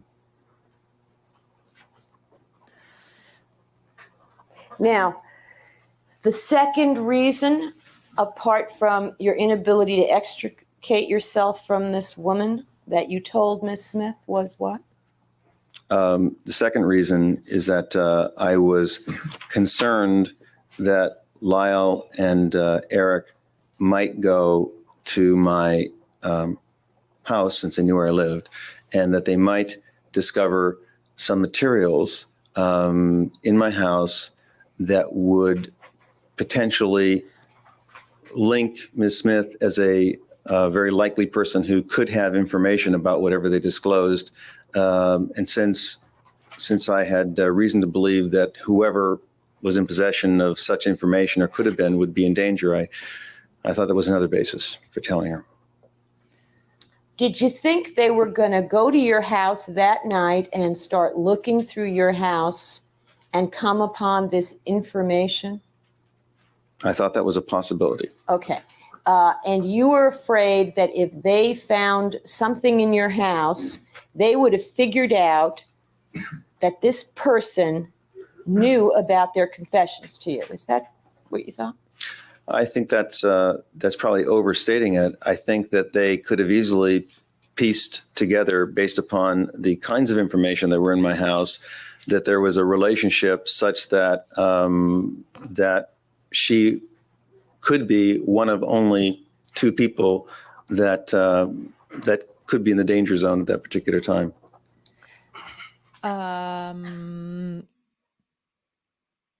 He's having an affair. I'm sorry. I saw that he said, chat, let me know if you guys are paying attention. He told someone that he was going over to Judalon Smith's house. Did he say that he told his wife that he was going there? Did she know about this affair, or was this still a secret affair? Because if this was a secret affair, just how easy would it have been for them to scope out his files and find that he's having this affair that he could have possibly told her? I don't know. Okay. It sounded like a known affair. It says Sokotoa. Okay. I still, though, it's like, even if this was a known affair between him and his wife, she knows about it, that it's going on, that's still something that, would she be okay with random documents being spread around the house of hey, I'm boning this other chick? I don't know. I feel like there would have still been some level of discretion, but I don't know. I just right now he kind of sounds like either he's BSing, or maybe he was a little bit paranoid about the capabilities of the brothers based on the things that he knew. I mean, granted, he might be thinking, look, these guys were willing to do all of these gruesome things to their parents, their own parents. Just how willing, how far would they go to dispose of me now that I know this information? Would they scope out documents in my house? Would they look for some kind of an affair that they have no reason to believe exists? I don't know. Some amount of it maybe would be reasonable, but at this point, I'm thinking he's either very paranoid or he's BSing. I don't know. Okay, so tell me, what was this information at your house? The information had to do with two categories. One would be a large number of business projects, all of which had to do with tape recording and tape duplication, and also a confidentiality agreement, which would have indicated that that there was some access to confidential information. And secondly, there That's were, 2. Is this 3? I don't know which number we're on, Ms. Abramson. Okay, well, we have a large number of business projects. That's paperwork, I take it? Yes, a lot of Okay. paperwork. A lot of paperwork. And then there's a confidentiality agreement signed by Ms. Smith? That's correct. Okay. And then what else would link her to you in a way that would tell them that she knew? There were a number of letters that she had written, which were very explicit letters that expressed a lot of intense feelings that I think would have linked together the business and tape recording function with the fact that she had had an intense, close personal relationship with me. When putting those two things together, and the fact that it was pretty easily discoverable that I had been very regularly, for a while anyway, in her company, she had been in mine, and that they could have determined by following me in the days subsequent to that night that there was a relationship with her. I just felt that if I didn't warn her, I would be very derelict because she absolutely could have been in imminent danger. What? So he's saying basically, well, they may have followed me after this whole exchange that I felt was very threatening. And if they did, they would know that I was boning her every night, essentially. That's me editorializing a little bit. But then he's like, we also, by the way, have these very steamy letters from her that are just easily discoverable in my house that I share with my wife and my children. Even if the wife knows about it, I find that to be, oh God, it's just so offensive, right? Like just the level of disrespect for his wife. Now, I don't know his marriage. Maybe his wife also has some side pieces, and maybe she's just as disrespectful as he is. And they've got all kinds of, but like, I've got this stuff easily discoverable. I've got the confidentiality agreement, which he says he has a lot of confidentiality agreements. So why would her confidentiality agreement be unique? Like, so that, okay, so he's got steamy letters. Why don't you shred the steamy letters that you say are from a crazy person? And then what? And then he's got like business documents with her. So he's got to have business documents with a lot of people. He's got, like I said, like the confidentiality agreements with cleaning staff. Why don't you just not see her in the days following this incident and then not keep these steamy letters or shred the steamy letters? I don't know. Yeah. Tony P, even if it were an open marriage, that seems a little callous at best and more certainly just downright offensive. I'm with you. This is just, I don't know. I for a guy that understands the way that the human brain works, I think the way that his human brain works is not the most logical either. Okay. Not buying it. So there were love letters in your house from Judalon. That's your characterization, I Right, guess, Aaron? if you want to call them that. Well, if they weren't love letters, they were some kind of explicit, sex letters? I mean, personal letters. No. Isn't that what you mean? Didn't say they were sex letters. I said they were intent. They expressed intense emotions towards me. Okay. So there were these letters from her expressing intense emotion towards you that might have let these boys, if they had gone to your house and started reading your mail, figure out that you might have had a girlfriend named Judalon. Is that it? As far as the letters are concerned. Who was involved in the tape duplication business and who had signed a confidentiality agreement with respect to my patients? Let's just start with the letters. They would have figured out from the letters that this lady is a romantic love girlfriend person. Is that right? A person who was extremely attached to me in a romantic or affectionate way, whatever. You had an entire bag or bags of love letters in your house from a variety of women at that time. Isn't that true? Ruh-roh. No, it isn't true. Oh. Didn't It you, isn't in true. fact, show love letters from other women to Judalon? I don't recall that, and if so, I don't believe that they were in my house. And didn't you show similar love letters from other women to Alexandra Corey Don't when recall she that. was your girlfriend? Yeah, don't recall that. How about Cynthia McPhee? Didn't you show her letters from other women that you kept for years in your house? Your Honor, may we approach, please? Yes. Now, these explicit letters from Miss Smith that were in your house on October 31st, did they have her home address on them? So hang on, before he answers that question, if he's got a massive amount of these letters from women, that's also easily discoverable.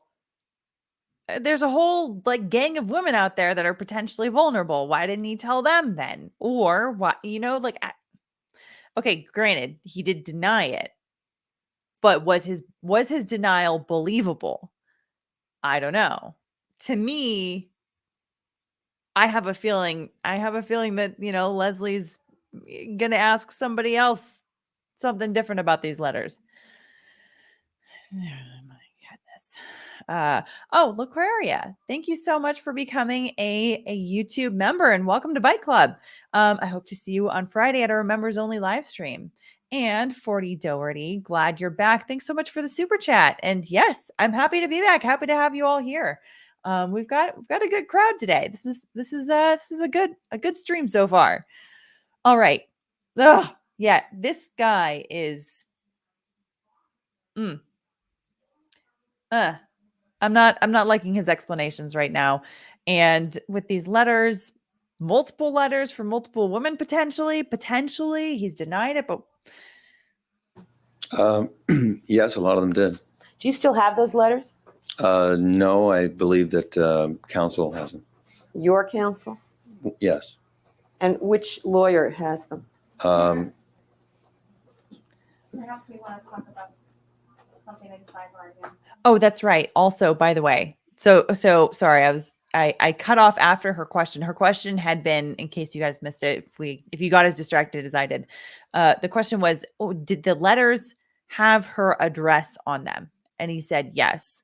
So that also points to like, okay, if you're keeping track of all of these different factors, thinking why your girlfriend would be in danger, but you're thinking it's okay to go to her house, that also just brings into the question, like, if you're concerned that they're going to discover these letters and then have her be in danger, why are you going into the danger by going to her house? None of this makes sense. None of this. None whatsoever. So well, I'm not going to pursue it beyond finding out where they are, Your Honor. All right. Objection overruled. Who has them? I believe it would be a Mr. Salzman, What's his first name? Stanley.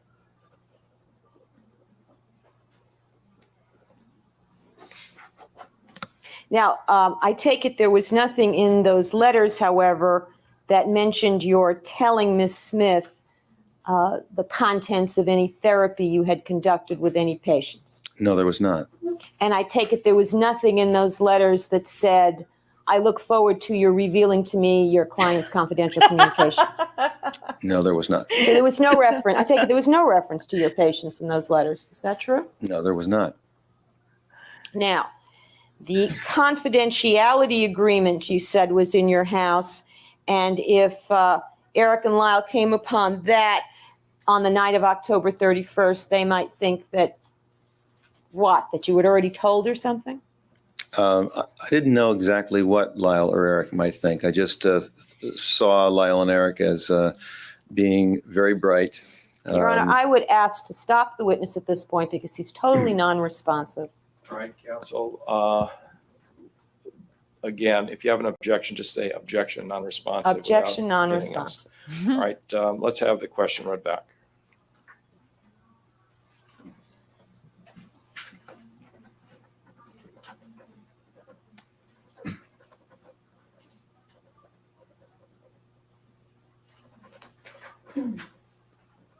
Question. Now, the confidentiality agreement you said was in your house, and if Erik and Lyle came upon that on the night of October 31st, they might think that that you would already have told her something?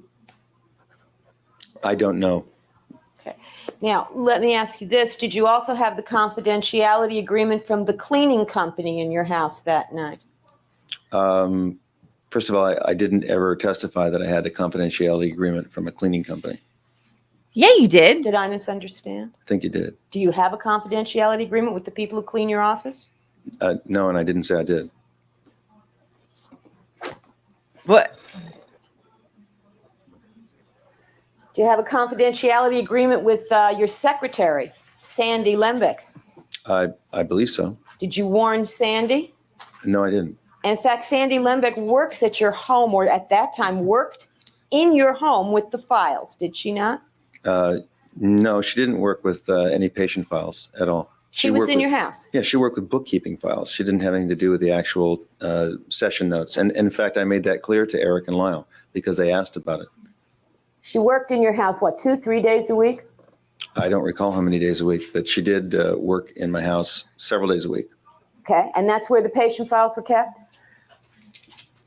She was not in contact with the patient files. Is that where the I'm sorry. No, I'm calling bullshit on that one. I'm calling bullshit on that one. I don't care if she is not physically, at the office at the front desk when he's there with patients, or she's doing stuff behind the scenes. If he's like this concerned of like, oh, maybe they're going to sneak into my house and see my files and find out that I'm having this affair and I'm sleeping with this woman over here, and so therefore she's in danger. And yet the person that's doing like your bookkeeping, like who's actually working for you, who would be much more likely held under the umbrella of information of things that are disclosed within your office, you don't think that she's in danger? That's I'm calling bullshit. I'm calling bullshit. Shireen, welcome back to Bite Club. Good to see you here, and I hope to see you on Friday. So yeah. Thanks so much for becoming a YouTube member. And also Secret McSquirrel, thanks so much for the member chat in the chat. Can't pull it up on StreamYard because StreamYard is StreamYard. But it says, hope you have all hit that like button. And also earlier, there was another one that I totally missed. I think from Mantha Johnny says, your calm, clear explanations of law has been missed. Oh, thank you so much. Thank you. I'm happy to be back and happy to have all of you guys back here also. But yeah, he definitely said when he was going through examples of confidentiality agreements that he would have with people, he's like, well, I would have them with a cleaning service too. And so maybe he's saying I would hypothetically have them with a cleaning service. But now he's like, no, I never testified that I actually have one with a cleaning service. My question is, why wouldn't you? That seems like someone, I mean, does he just not have a cleaning service?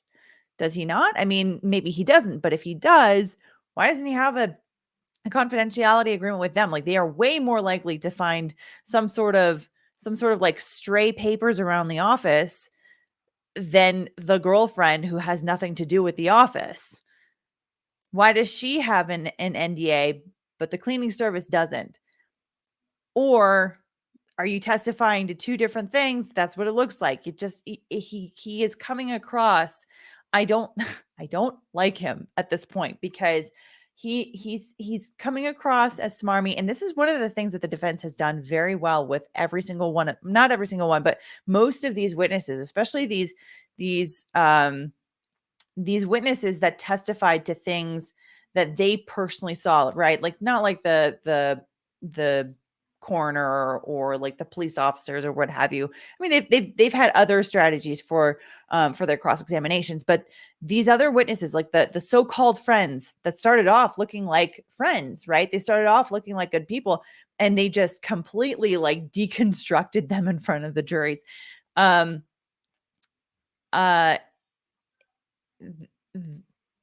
done a really good job so far, and this witness is another example of just making them look like smarmy a-holes who are a little bit slippery. Cheryl C says he specifically said he wouldn't have had a confidentiality agreement with the cleaners, but would have had one with the cleaning company. So was that what he said earlier or just now? I mean, either way, he's being overly specific to the point that he comes across like he's trying to hide something. So, yeah. No. I don't know. Slip court now show has me confused. This is what I remember, but I thought I remembered wrong. That's the thing, is when the witness says something that's very specific about this kind of a point, the jury might be thinking the same thing. They might be like, wait, didn't he say the opposite of what he just said? Or maybe it was something, I don't know. You know what I mean? Like it's not, that strategy for the witness is not very good, right? He's not being particularly effective potentially with the jury, because they're just as likely to be confused, like all of us are right now, about what he did or didn't testify to. Okay, let's continue. The patient files were kept? No, she was not in the physical location where my patient's note files were. Are the patient files in your house? Yes, somewhere in my Is house. Sandy in your house? She was in my house in a separate office, yes. Same house? Same house. Was Sandy prohibited from leaving the office while she worked in your house? She wasn't prohibited from leaving the office. She certainly didn't have any permission to go into my bedroom closet. Neither did Judalon Smith, isn't that true? No, she did not. And in fact, Judalon Smith had nothing whatsoever to do with patient files or patient records. Isn't that true? That's true. Except for tape duplication. We'll get there. Now, the confidentiality agreement, you said you had a whole file of confidentiality agreements, didn't you? I don't think I said I had a whole file. I said I think that they were kept somewhere, and I didn't keep them. I'm assuming that we have confidentiality agreements in a file. Well, you just said you knew there was a confidentiality agreement with Judalon Smith at your house. That was one of your 4 reasons for telling her. Yeah. I recalled that agreement. So you knew that one agreement was in your house? I knew we had an agreement. That's correct. I just didn't think that I referenced knowing about files. I don't really look through my files administratively that often. Did you have a confidentiality agreement with Judalon Smith at your home on the night of October 31st? I believe I did. You think so? You know so what? I thought so. Okay. Did you have a file that you maintained in your home office that contained the confidentiality agreements that you've previously told us you routinely had people who worked for you make out? I believe so and thought so at the time. So am I correct in stating there was a file in your house with the confidentiality agreements? There probably would have been. And how many people's confidentiality agreements were in that file? I'd be guessing. Guess. I don't know. Could be 25, could be, I don't know, some number like that. I just would be guessing. And am I correct that you never warned any of those people except Judalon Smith? That's correct. Now, let's talk about the large number of business projects, okay? Now, this was paperwork of some kind? Excuse me, what was paperwork of some kind? The business projects.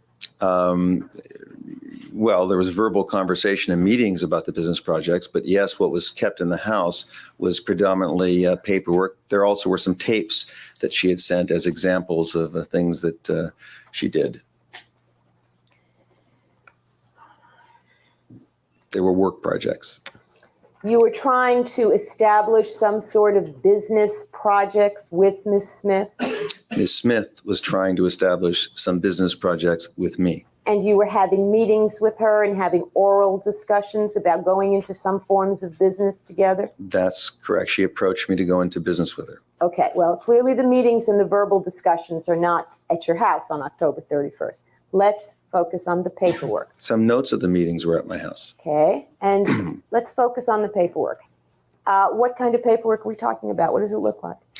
I believe, as you know, Ms. Abramson, I haven't seen that for 4 years. I think it was Excuse me, Your Honor, could seized. the witness be admonished not to refer to what I know or don't know? Yes, if you could just answer the question as to the description of this, if you can. If you can't, just say that. Thank you, Your Honor.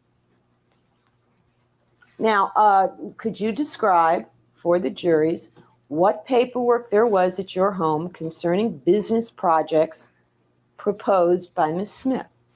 Yes, there were a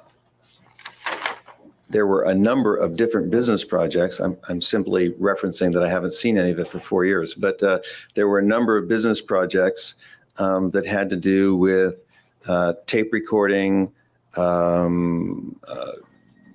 psychotherapy, types of tapes that relate to, for example, relaxation training, things that might be of use to people who had phobias, anxiety disorders, things that could be of use to people in the general population as a way of educating them and being a benefit for the kinds of conditions they had. And she was proposing to do the tape. The days before YouTube.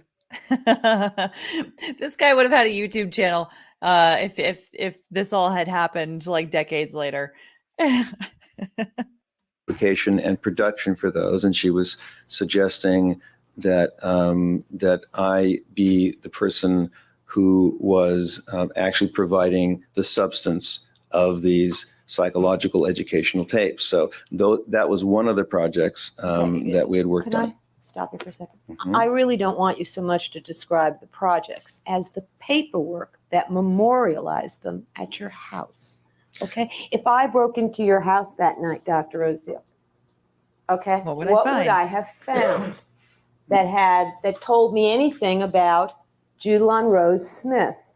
Well, That's what I'm asking you. So tell me what the papers look like. I can't tell you what they look like. There were just maybe 40, 50, 60 pages of different projects that all summarized different business projects she was proposing to me that was the subject of her initial call to institute a business relationship.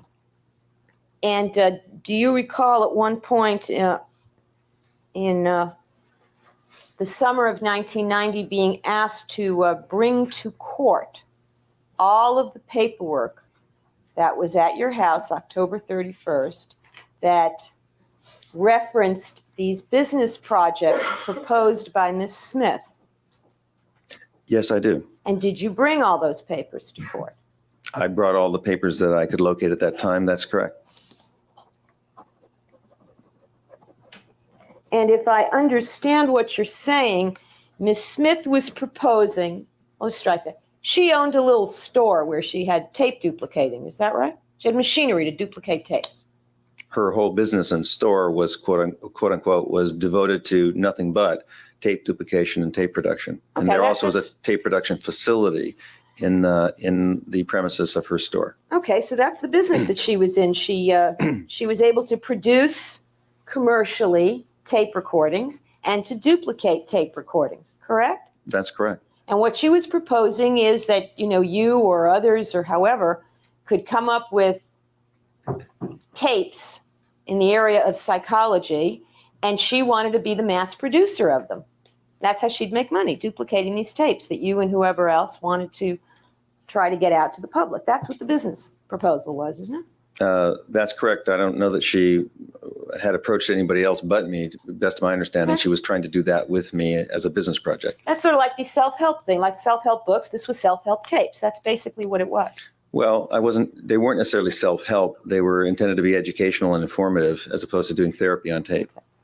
All right, but they weren't supposed to be tapes of your patients, were they? No, they weren't supposed to be tapes of my patients. And you didn't have any business proposals in your house that said that you would give her patient notes for her to make them into tapes, or that you would give her patient tapes for her to duplicate. Nothing like that was in writing in your house. Isn't that true? No, I don't believe anything. Not on October 31st. Nothing like that was in writing at my house. So if they had broken into your house that night, Erik and Lyle would have found this proposal for commercial tape production, love letters, and maybe a confidentiality agreement. Is that right? In combination with, yes, that's what they would have found, in addition to the personal letters that also tied in a personal relationship. I think I mentioned those. How I'm large sorry. a house was this? How many square feet in the house? I don't recall, approximately 6,000 square feet. Pretty big house. Pretty big house. And you had an entire office in this house. Is that right? Yes, there was. And I take it there was substantial paperwork in the office in that house. Yes, there was. And your fear, if I understand you, of Erik and Lyle that night was that they wanted to kill you for what you knew. Is that right? That's correct. So you weren't afraid they were going to burglarize your house to steal, did you? I was afraid they would break into the house to look for information about who might have access to information in my house. Yes, I was. I don't buy it. I don't buy his explanations for why he thought that the girlfriend was reasonably in danger. I don't buy it. She doesn't seem like this is effectively business proposals for selling a YouTube course. Like that's like the equivalent today that we could think of, right? Because he's like, these are educational psychological tapes on meditation and like, like other things that are for like different phobias and whatnot that they could like mass produce essentially. Like there's nothing about that would then lead to the conclusion of like, oh, this person probably has, like information, like he definitely would have told this person about these things. Again, if for him that missing link was all of these love letters, sex letters, whatever he wants, because he hasn't agreed to like either of those sort of descriptors of what these letters are, but they are very passionate letters that talk about her feelings for him, I suppose.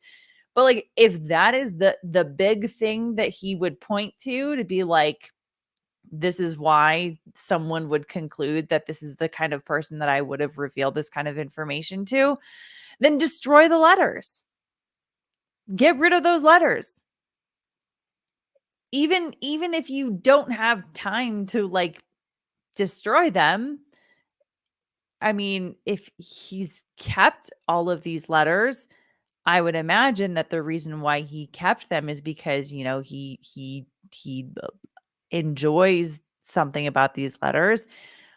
I mean, we don't know if they're just like strewn about the house so that like anybody can just pick them up and they're not organized. But if they're somewhat organized, I would imagine he would be able to take them out in some plastic bag or something, take them to her house.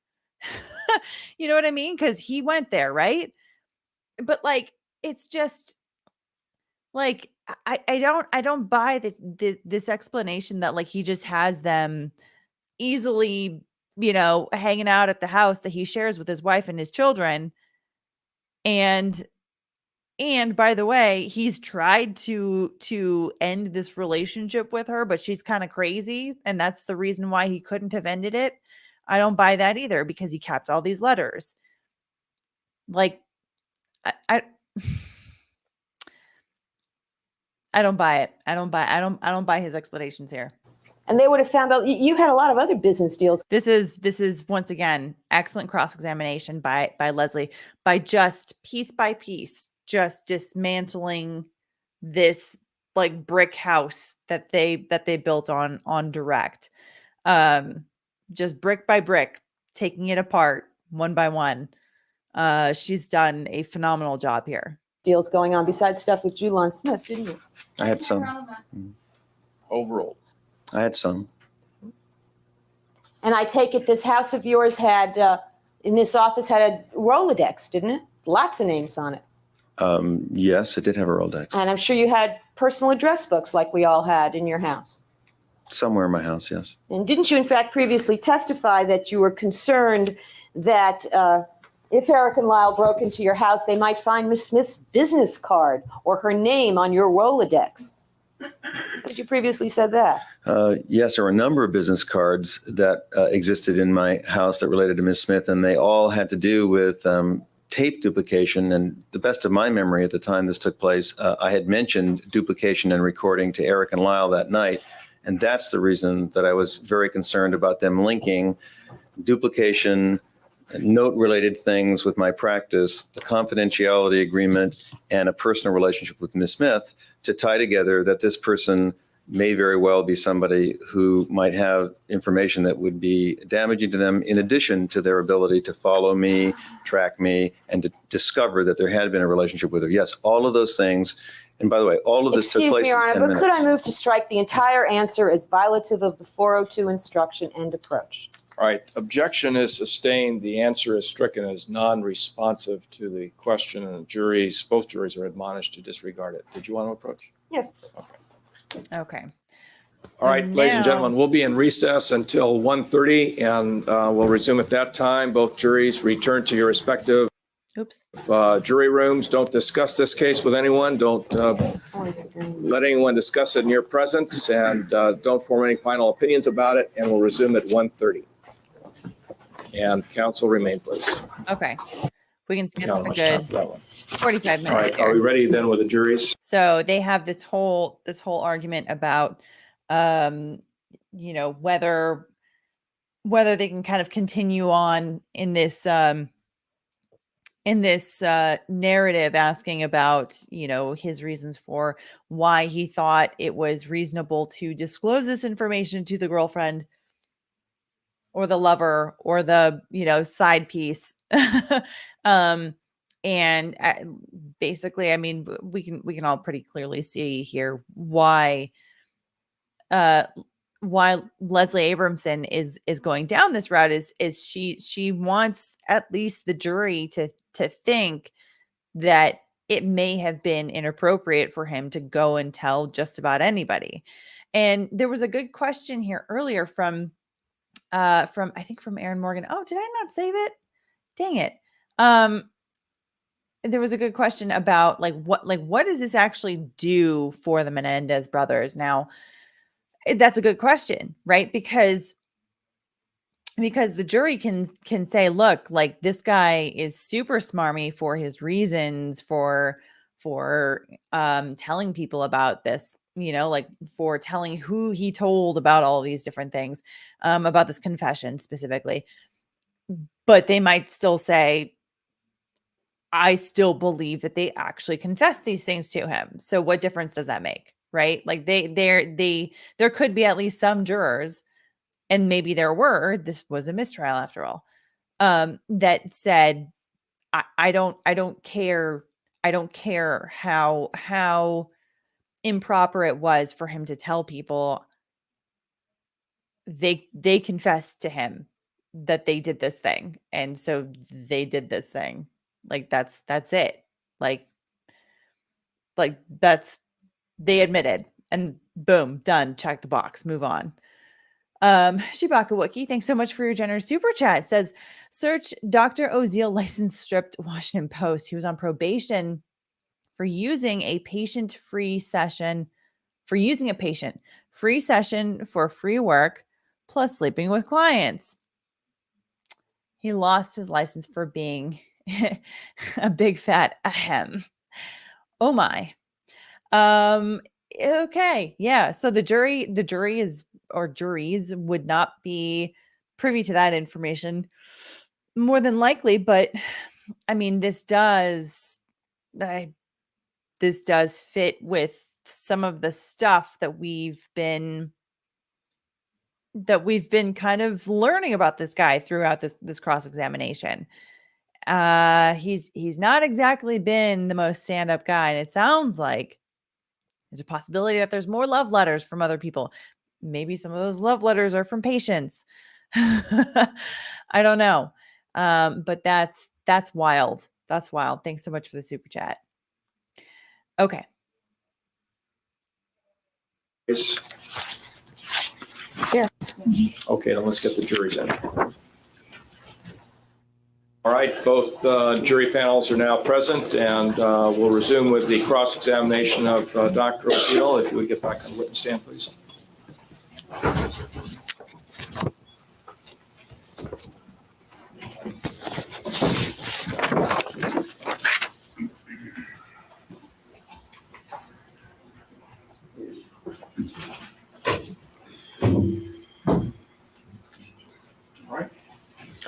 Dr. Oziel, earlier you testified that at your home on October 31st, 1989, you believed there was a confidentiality agreement signed by Judalon Smith at some point in June 1989. Is that right? I believe that, yes. May I approach, Your Honor? Yep.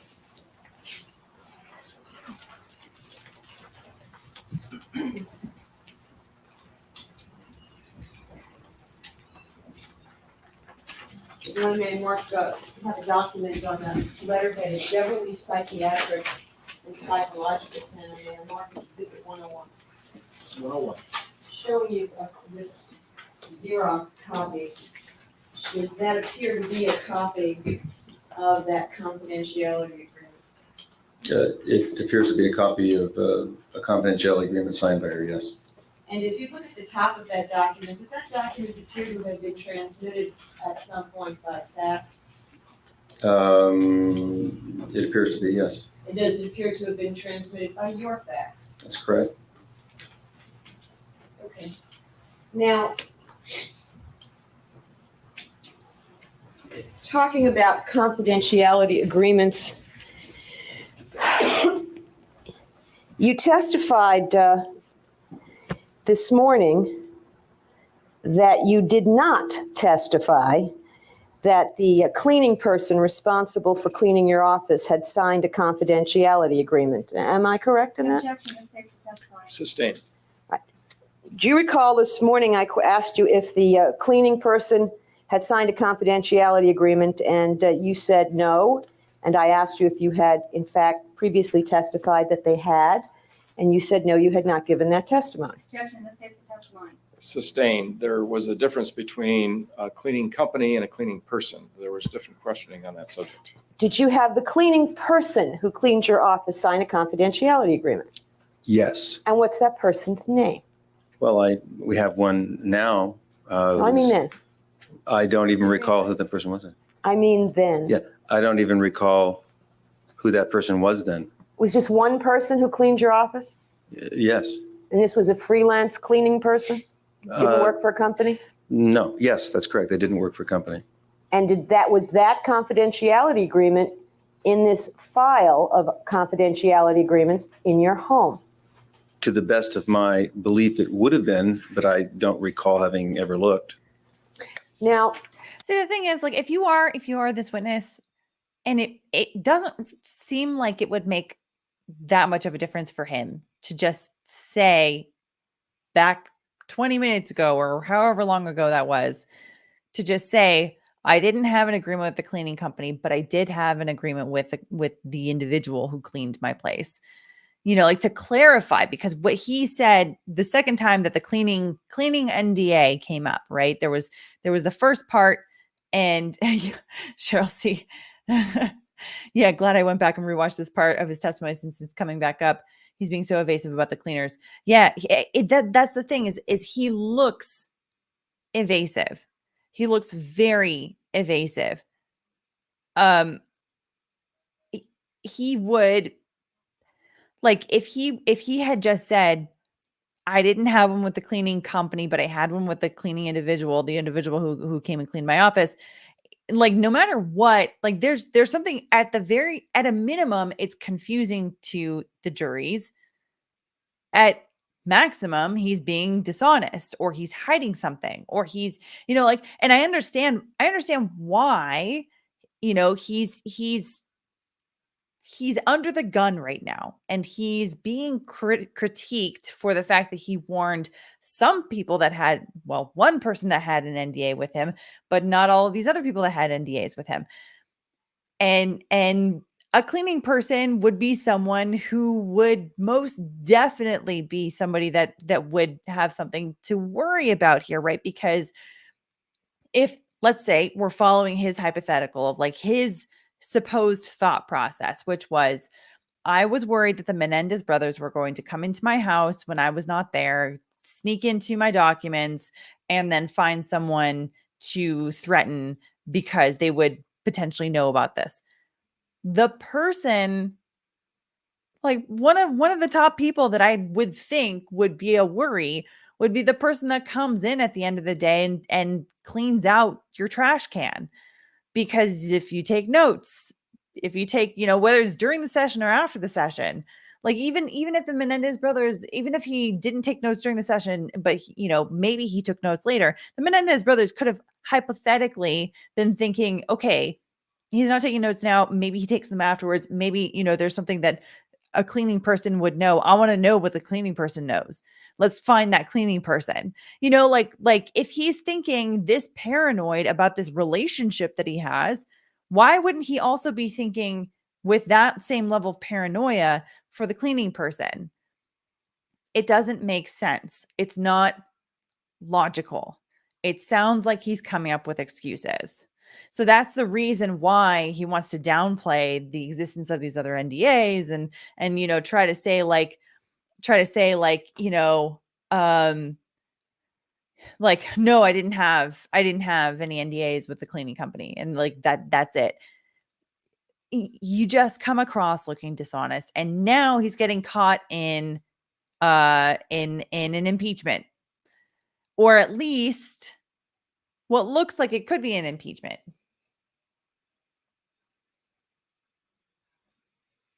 Cheryl C. Earlier, he brought up the cleaning company as an example of who would have a confidentiality agreement. But then when asked, he said the cleaning company did not have one, but the individual cleaner does have one. Okay. Yeah. Okay. So, okay. Perhaps. It's still though is, I don't know, the way that he is coming across when it came up the second time, I think is when he didn't specify specifically who had one. Anyway, let's continue. It still is coming across looking dishonest, in my opinion.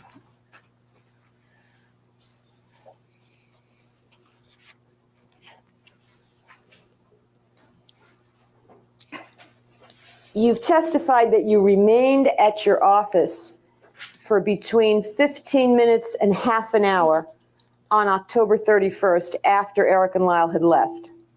Is that right? That's my best estimate. And then you immediately left and went to Ms. Smith's. Best of my recollection. Now, did you write anything down concerning the session that you had with Erik and Lyle before you left your office that night? Not that I recall. Did you write anything down concerning that session when you got to Ms. Smith's house? Not that I recall. Do you recall whether you ever wrote up session notes concerning that session?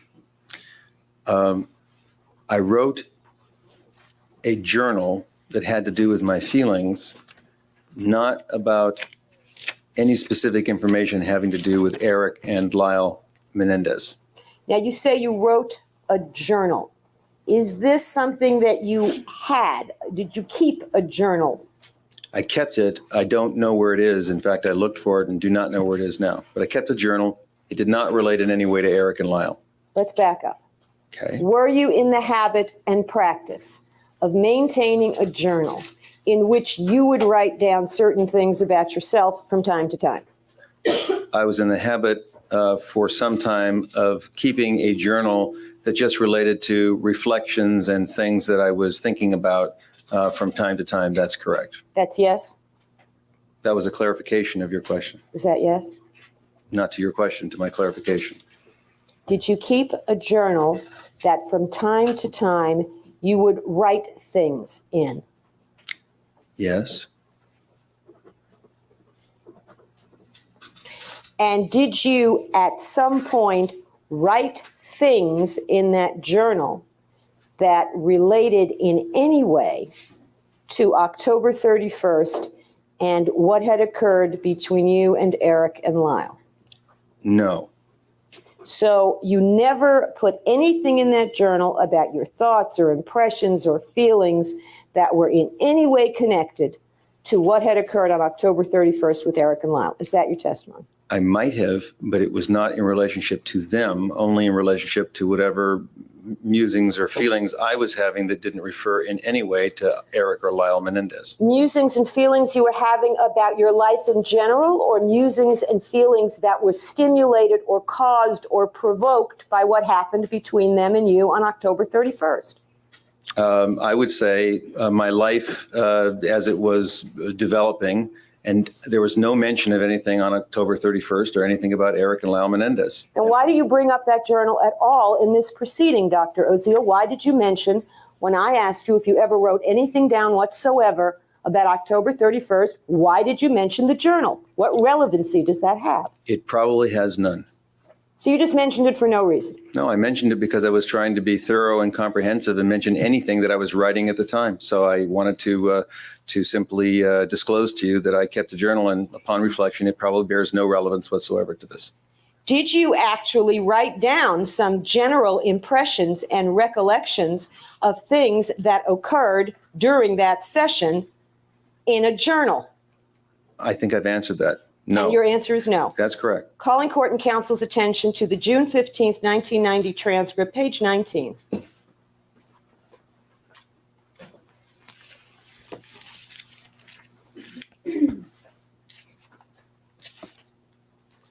Line 15 for the question.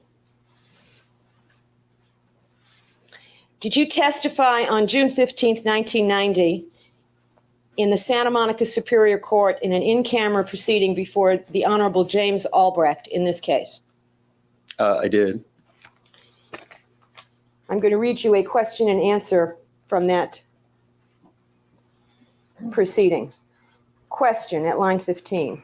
You didn't make any notes at all? Answer. I did actually write down some general impressions and recollections of things that occurred during the session, but they weren't in the form of standard psychotherapy notes, more in a journal form to log what happened. Another impeachment. Did you also testify at that in-camera hearing that you kept that journal in your safe at the office? I don't recall where it was at that time. Did you have a safe at your office? In my office at home. Did you have a safe in your office? When you say my office, could you please be more specific? What do you call your office? The place at home or the place where you meet patients? They're both offices.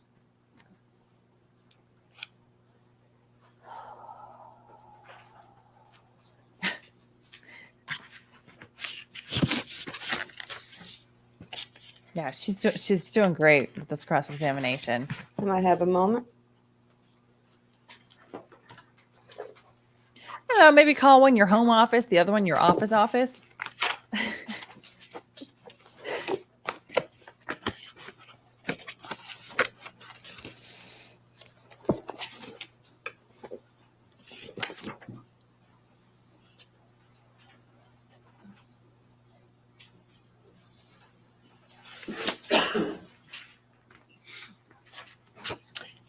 Is there a safe at your business, at your previous business location on Bedford Drive? No, there is not. There is a safe, however, in your home. That's correct. And it's in that office section of your home. That's incorrect. Okay, where is it in your home? Well, it's in, or was in, the same closet that I kept my personal patient files in my bedroom. So the safe and my personal patient files are in the same location. Do you recall ever keeping that journal in that safe? I don't recall it, but if that's what I stated, that's probably where it was at the time. Do you recall being asked on June 28th, 1990, whether you still had the journal? No, I don't recall. Would it refresh your recollection if I show you a portion of the transcript of those proceedings? I'm sure it would. I propose, Your Honor, to show the witness a page from the June 28th, 1990 transcript, page 128. I'll show it to him. Okay. It's June 28, page 128. June 28, 128, yes, sir. Starting line 27, Your Honor. Thank you. Line 27? Yes, if you would Yes. just read that to yourself, sir. Mm-hmm. How far would you like me to read? Just read the bottom two lines. Okay.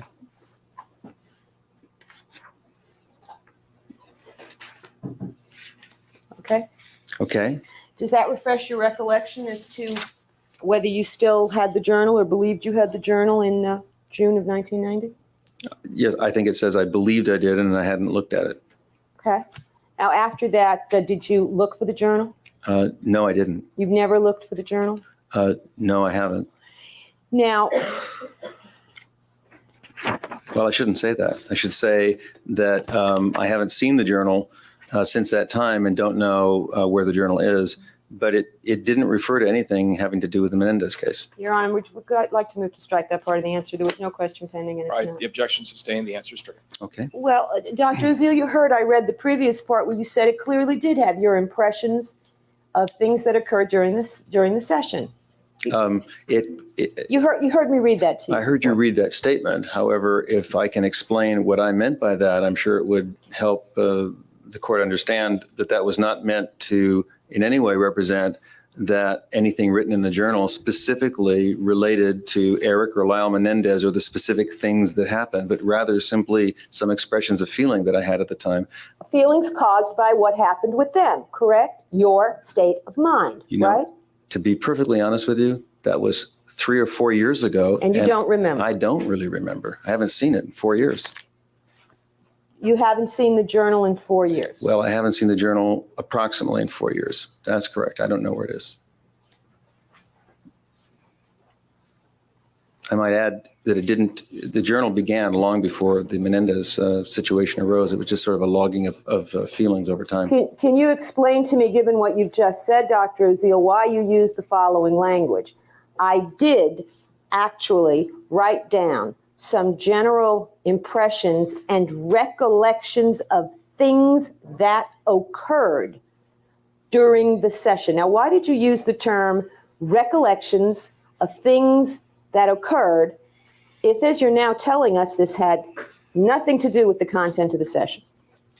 The answer is that I don't know why I used that specific language 3 or 4 years ago, but that's not my recollection now. Okay, do you recall that in December of 1991, both myself and Ms. Lansing, on behalf of our clients, sent you authorization and request to furnish and release information and to examine and copy records? Do you remember you received those from us? I don't remember it, but I'm sure if you represent that happened, that happened. Well, you recall that we sent you a document and a demand letter asking that you provide us with any and all documentation, and I can show this to you, that in any way referred to anything that happened between yourself and our clients. As I said, I'm sure if you're telling me that you sent that to me, that you did. Well, let me just show it to you so that it's clear. In fact, I'll show you both. Okay.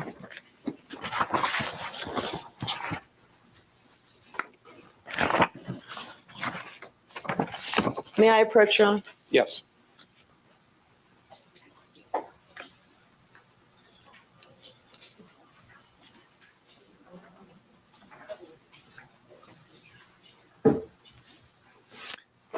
Your Honor, I believe Excuse me, Your that Honor, there is no question pending. I'm believing that Your Honor, I Wait a object. second, wait. Sorry. Yeah. the testimony that what she just related that I said is not what I said. As I'm reading it, it doesn't say things. It doesn't say the words that I supposedly said. I'm reading What are you the. referring to what now? What I'm transcript? referring to what the writings in the journal contained. Okay, all right, if the lawyers want to pursue it, they can. Your Honor, why don't we take that transcript away from the witness, because I think he's confused that transcript with a different day's testimony. Go ahead and ask another question. I'm just Go ahead. waiting people to finish listening to that.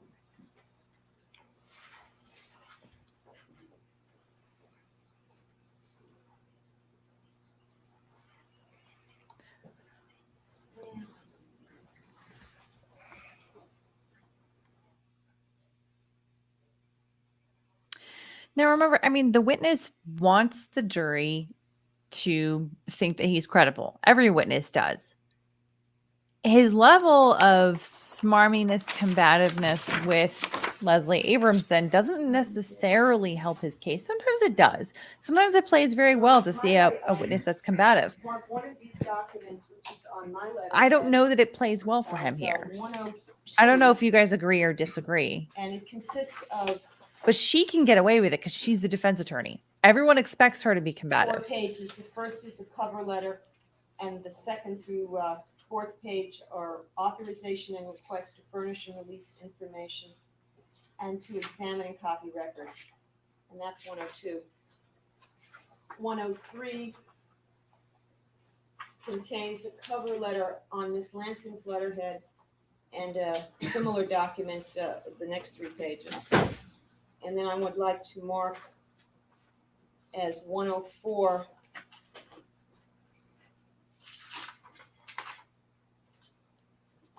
a cover letter on Miss Lansing's letterhead and a 1-page authorization to furnish and release. And I'm going to mark, although I don't have it in my hand right now, as 105 a 1-page cover letter and 1-page authorization to release on my letterhead. And as 106 a letter on Dr. Oziel's letterhead. Do we see 105 on one side? Yeah. I'll show this. Yeah, you can see this. Now, why don't you examine, Dr. Oziel, these 2 documents, 102 and 103.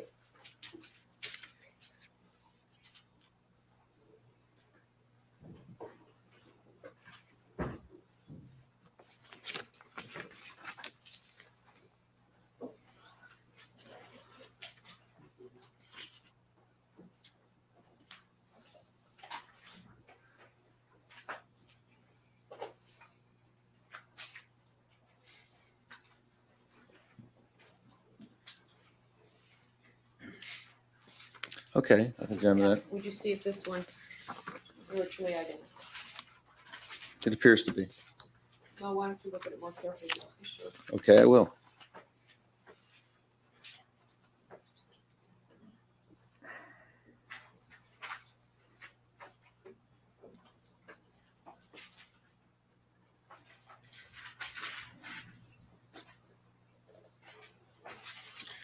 Okay. Now, if you would be good enough to close that transfer. When you received these authorizations and requests to furnish and release information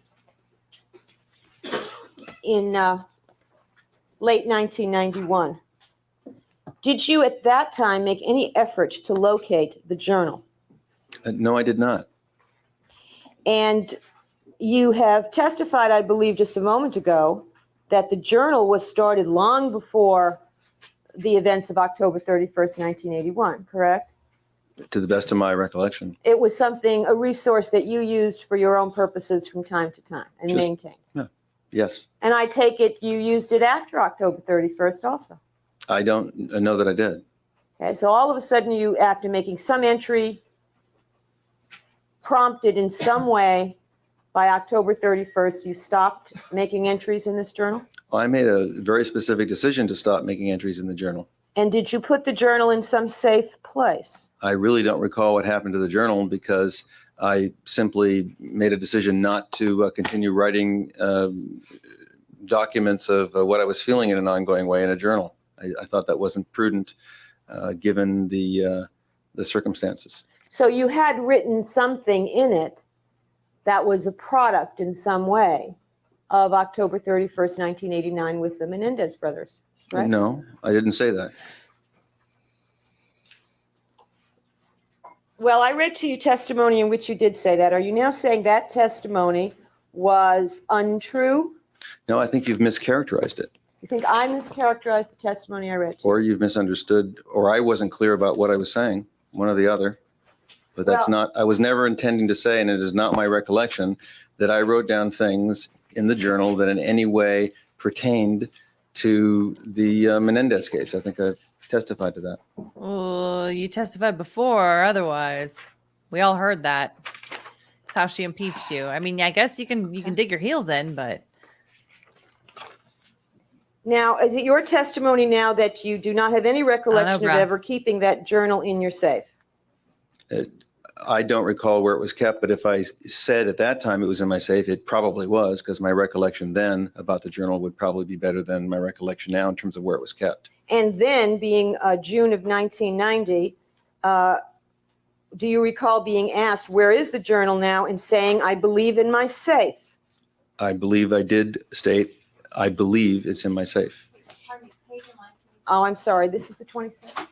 June 27th, 1990, transcript, page 54. And I'm going to read another section onto 55. Donna Grace, thanks so much for your member chat. Mondays are more enjoyable with this stream. Thank you. I agree. I agree. I love having you all here. I propose to read, starting with the answer on line 20 through page 55, ending with line 1.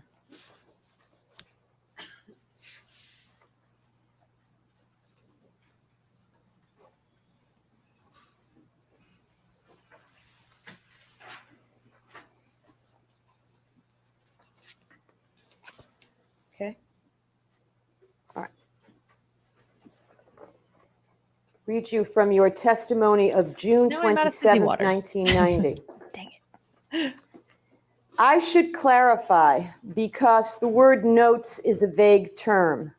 I think I testified the last time that, in fact, I did keep a journal that were not technical psychotherapy notes, but a journal I kept in my safe. Question: where is the journal now? Answer: I believe in my safe. Question: and they related to the interviews you had with Mr. Menendez, either one of them? Answer: it may contain information. I believe it does, as well as other information. Now, do you understand that testimony? Would you like to read it also? No, I heard what the testimony was. All right. Now, let me go back for a moment to the testimony that you think I've misunderstood or you've misunderstood of June 15th. Would it help you to actually read this page of prior testimony to see if you were in error or I misunderstood it? It sounds like I'm recalling something different now than what I said then. And what do you think, Dr. Oziel? Do you think that a little over 3 years ago, your memory of what happened nearly 4 years ago might have been better than it is now?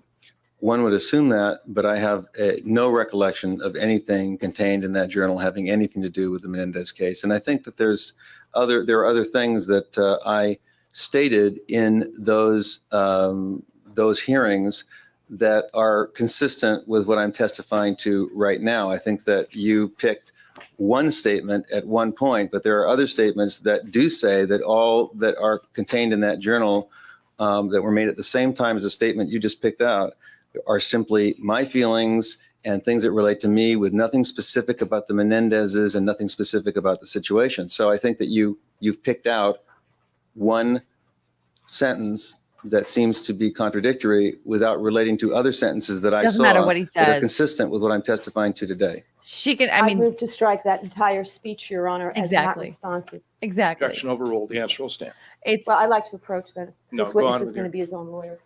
Counsel, don't, there's no need. this witness is going to be his own lawyer. I mean, he's kind of sort of been doing a bit of that this whole time. I understand her frustration with that. I understand her commentary with that. Maybe the jury's thinking the same thing. I don't know. It's impossible to tell from this vantage point. But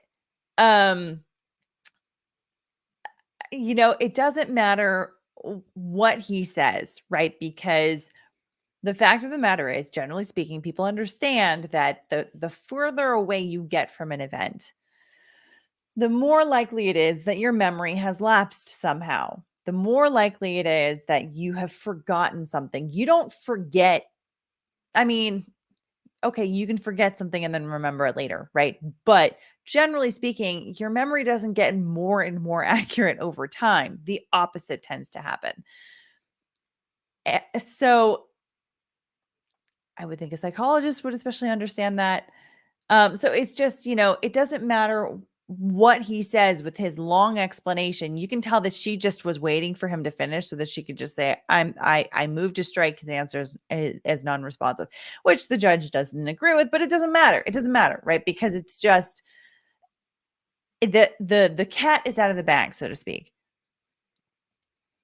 Tasha Marlin wants to know, have you ever had to deal with witnesses with this kind of demeanor to you? It seems so frustrating to deal with. With a straight face, I would be so irritated. In depositions, I've dealt with difficult witnesses, but what you do is you just kind of you peel back the layers of the onion. When they say something, you sort of say like, well, are you saying this? Are you saying that? Are you saying this? Are you saying that? And you kind of go more and more extreme just to see how far somebody is willing to stretch something. But there are some people, but I've never lost my cool during any of those. But yeah, that's LaQuaria, is this judge a tad biased or just really dislikes her in particular? I don't know. It's certainly he has also agreed with objections by the defense. He's decided against the prosecution at times, but he does seem like at the very least he doesn't really like Leslie. I don't know. That's my personal impression, but I can't quite tell if he's just biased against these two guys, the defendants. I don't know that I would conclude that at this point. Suzanne Brown says, what is the purpose for his testimony? So the main reason why the prosecution wants him on the stand here is to testify to the fact that they admitted to him that they did it. That's the big power of his testimony. Obviously, the defense is spending a lot of time trying to just completely dismantle his credibility here. But whether it's effective at convincing the jury that they didn't tell him what he says that they told him is something entirely different. But then again, in the opening statements, they basically said this isn't a case of who done it. We know who did it, right? And I think it was actually the defense that said that. They're like, we're not disputing that they did it. We're disputing the legal reasons for saying that they were justified in doing what they did. So anyway, the purpose of his testimony, and he's on cross-examination right now, so he's in the hot seat portion of his testimony. But the main reason why they put him on was so that they could get that bit of testimony in, talking about their admissions to him during a therapy session. Uncivil law's got to go. See you, Kurt. I hope you have a good rest of your day. I'll talk to you later. All right, let's continue on with this. No need to approach because we're not going to have you approach.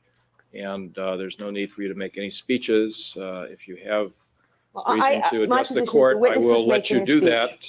But the answer was the witness's answer, and that answer will stand. And you may ask your next question. You feel I'm picking on you, Dr. Oziel, mischaracterizing you to these jurors. Is that your position? No, I think you're doing a job, Ms. Abramson. I see. Now, we sent you that authorization and release for information, and you did not look for that journal. Is that right? That's correct. I didn't characterize it as being relevant. I see. Did you consult with your attorney or attorneys before you made that decision? Didn't feel there was any requirement to do that whatsoever. Okay. Now, let's take a look at the other documents.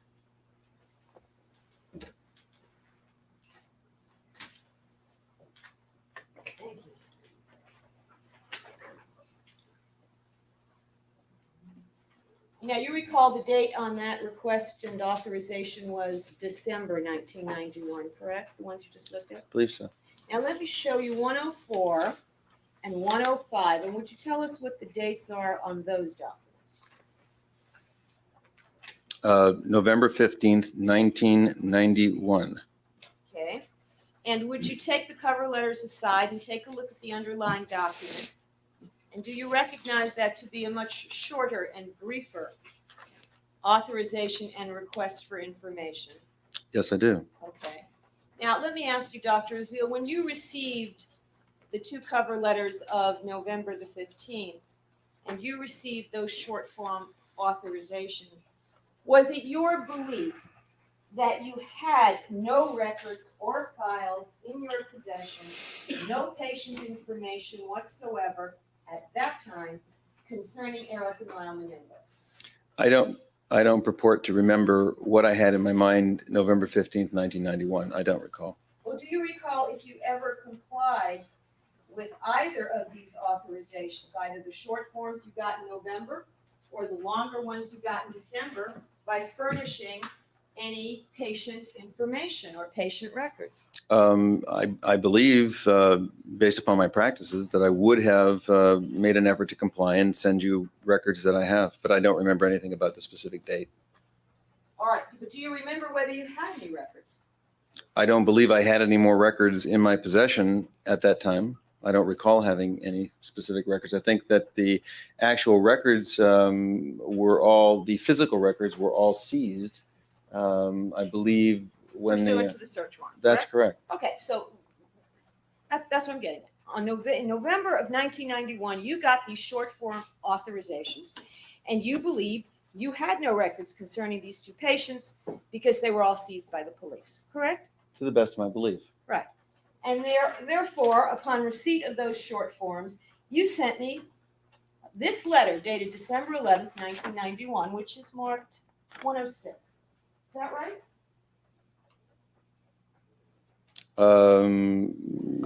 Yes. And that's your signature, isn't it? Yes, it is. Well, would you read what that letter says? Back in your side, and then we approach. Yes. Let me see. Let's put aside for a moment, Dr. Oziel, the issue of whatever you may or may not have written in this journal, okay? Did you make any other written notes of any kind that memorialized or referred to the session that you had with Erik and Lyle on October 31st, 1989? No, I did not. Is the only form of notes that you ever created for that session a tape recorded set of notes? That's correct. And when you made that tape recording, is it true that you had no written material whatsoever to refer to? Yes, that is correct. And to the best of your present recollection, when did you dictate those notes? Sometime between 1 and 2 weeks after the session of the 31st. Whoa. Then I That's a long take it time. it was also after the session of November 2nd.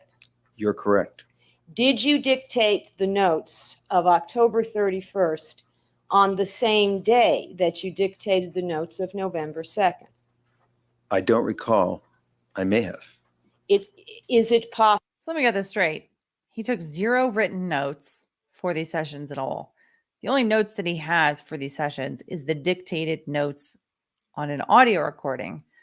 And he took those 1 to 2 weeks after these sessions. The accuracy of the details in these notes is called into question with that, with the passage of time. So, like, why wouldn't he take notes the same day? Like, that's just, I mean, yeah, Tasha Marlin, that does seem like a super sloppy practice. It absolutely does. I'm curious if he has a reason why. Possible that you dictated one session right after another? It's possible. I don't recall. Do you remember that both sessions wound up on that one cassette tape? No, I don't, but that seems plausible.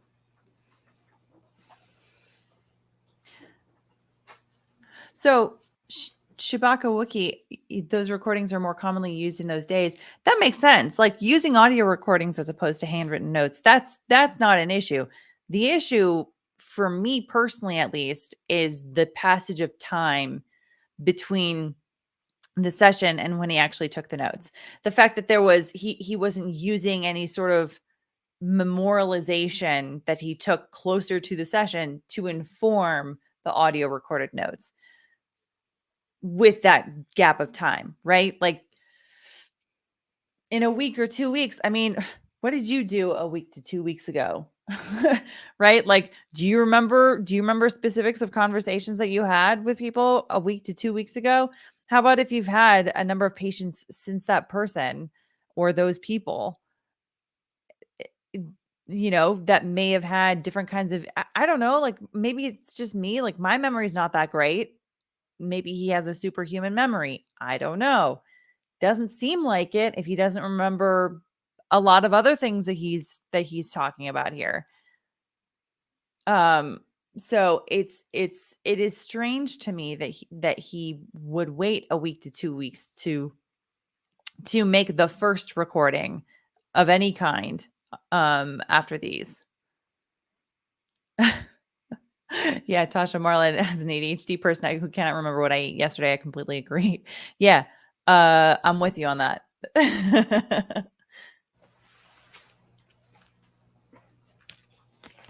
How many other patients, and I have the books for you if you like.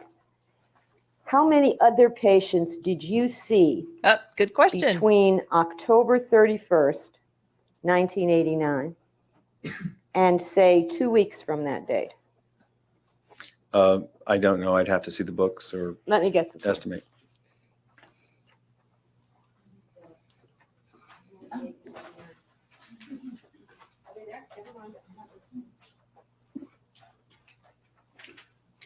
Let me have both of them.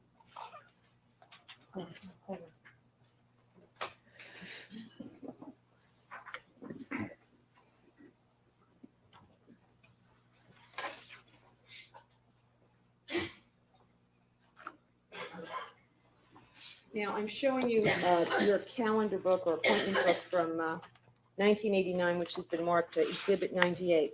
And I'd ask if you'd like a piece of paper to do some calculation, I can give you one. Do you have a pen? Yes, I do. Okay. Do you want to take a look then? For all the notes I don't take. You see on this page October 31st, correct? Yes, I do.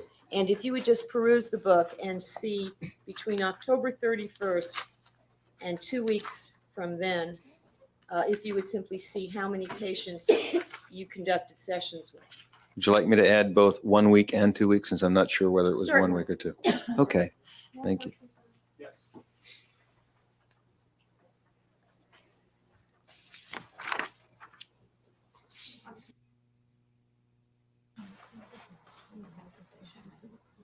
The other.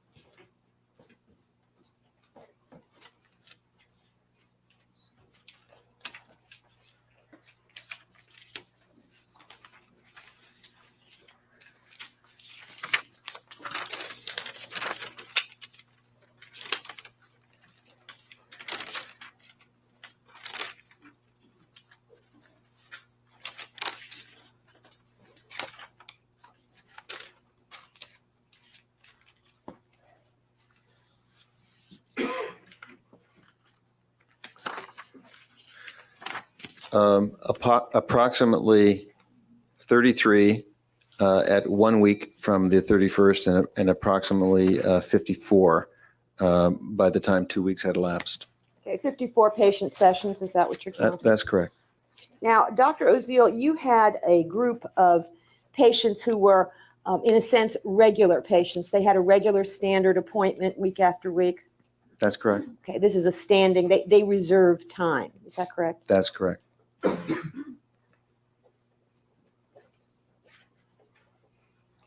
Now,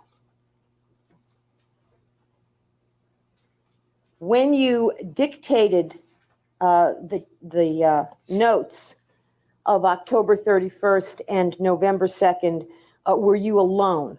Yes, I was. And where were you physically? I was seated on the bed in my bedroom. So you dictated these at home, That's correct. and you had a tape recorder, I take it, at home. That's correct. And I take it your wife was not present, She was not. and Miss Smith was not present. She was not. And what did you do with the tape recording after you've completed dictating these 2 sessions? To the best of my recollection, I put it back in the safe in our bedroom, and I think I probably kept it to dictate ongoing sessions as they occurred. Okay, so you put this tape that you had just made in the safe in your bedroom. Best of my recollection. Now, would you agree that you could have written up handwritten notes of these 2 sessions had you chosen to do so? Yes, I could have. I mean, you hadn't hurt your hand or anything like that. No, my hand was functional. Okay. You decided, however, to make a tape recording instead. That's correct. And I think you've already testified that your general practice was to do written notes, not tape recorded notes. That's true in general for brief notes. And was there some reason based on the nature of this material that you were dictating that led you to choose tape recording? Absolutely. Okay. Did you think, I think you previously said this, that tape recording was somehow safer? Absolutely, I felt it was safer. Now, would you describe for me the size or dimensions of the safe in your home? I would be estimating. I'm Well, not sure. Well, safes can be several feet. itsy bitsy, or they It's a can be large walk-in vaults. No, this is a large enough safe to house files, materials, things of that nature. So certainly written notes would have sufficed as far as the capacity of your safe to hold them. It was Yes, big enough. That's correct.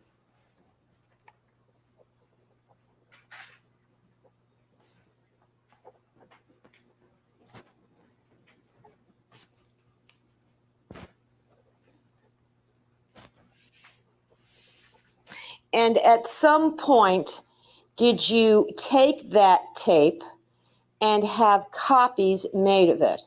That's correct. And do you remember when the copies were made? No, I don't, but it was definitely sometime after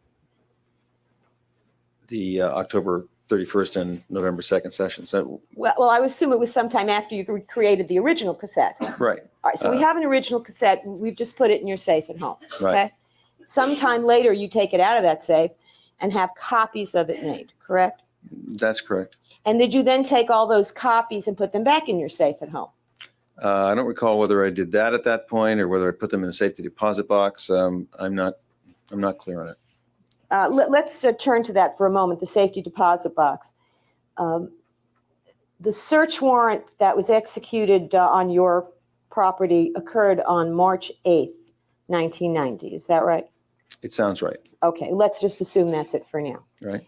Do you know how long before March 8th, 1990, you put the tape and the copies of the tape in the safe deposit box?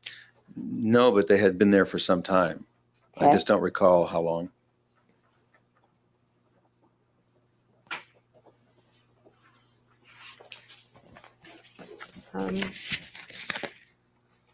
I need, yeah, but I want the original. Excuse me.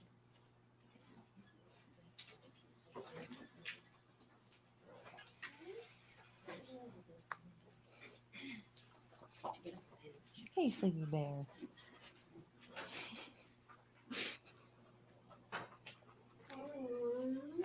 Now, I take it based on what you've said, Dr. Oziel, that you made this dictation purely from memory.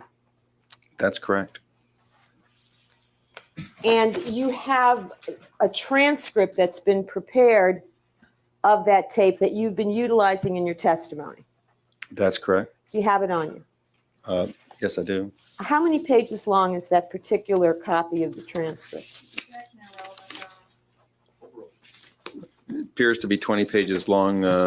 I can't tell if it's double spaced or what. Approximately 20 pages. And that 20 pages contains your dictation that relates to both October 31st and November 2nd, correct? That's correct. Do you know or recall how long the tape is? How long you spoke into that tape to create the material that's transcribed in those 22 pages? No, I don't. Your Honor, I have a two-page document. I'd like to mark, I think, is 107 the next number? Yes. And what I think I should do is staple it now so that it's clear that it's a two-page document. The first page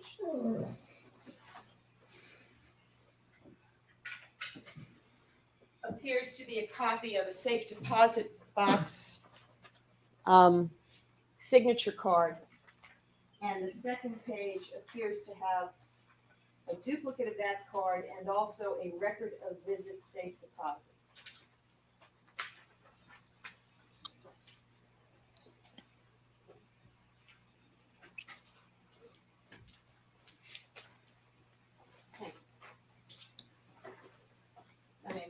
Yes.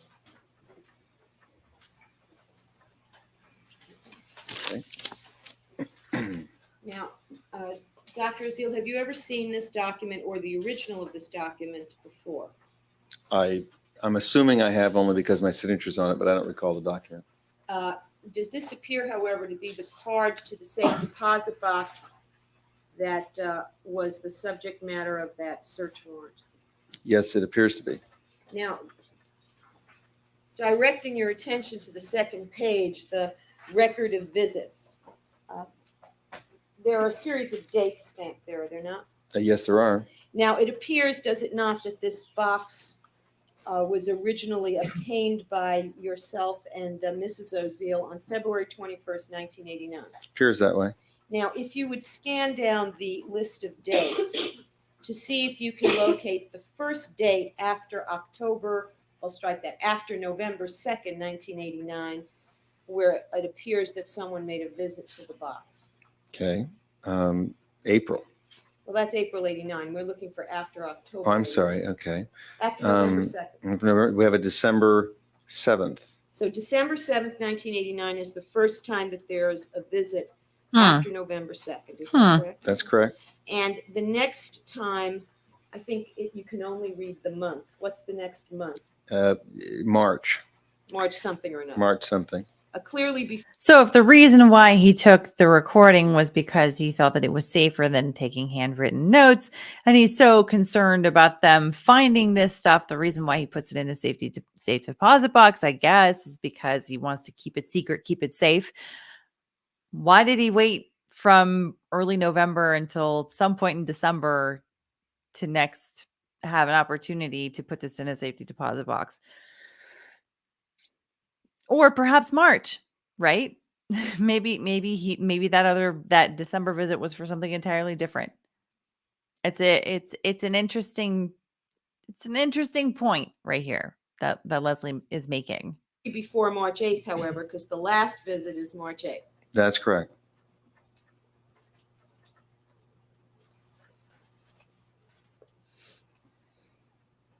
May I have a moment, Jerome? Yes.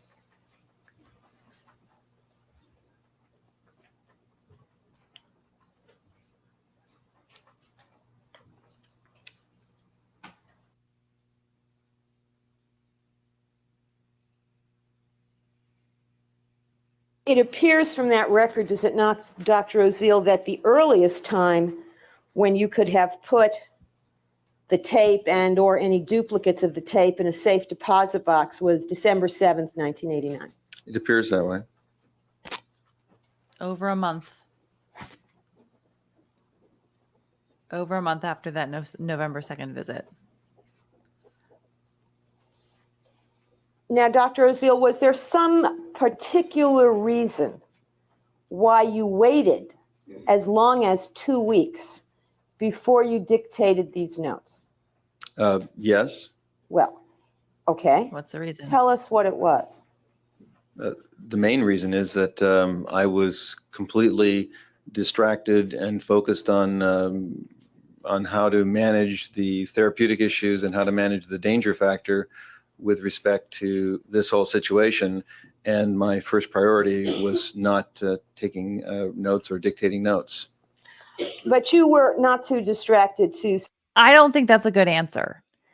I don't think that's a good answer. I see what Shabaka Wookie has been saying in the chat about, sometimes it's more common if you've got sessions that are further apart, to wait a little bit longer to record notes for that.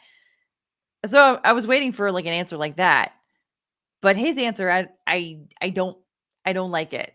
I don't like it. I was too distracted by managing the safety issue. I understand safety being a safety issue is a big deal, but that is still suspicious to me. That is suspicious, because even if safety is an issue, I don't know, the next day, 2 days later, you're still, this safety issue being an issue, you're still going back the next day, the next couple days, 3 days, 4 days, and having sessions with other clients. So,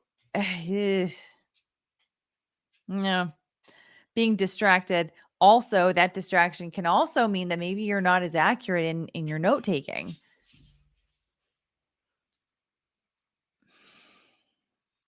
I don't like that answer. To spend 54 patient sessions with patients, you could still function in that capacity, correct? Yes, I was seeing patients.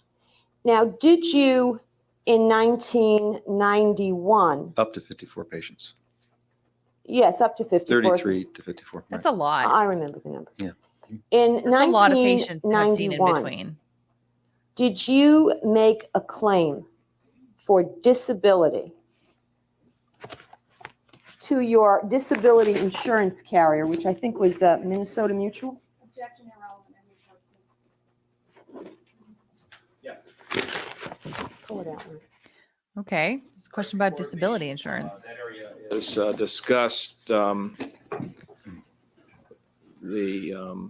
prosecution may review the records, and also the witness wanted to be heard outside the presence. So you go on something else.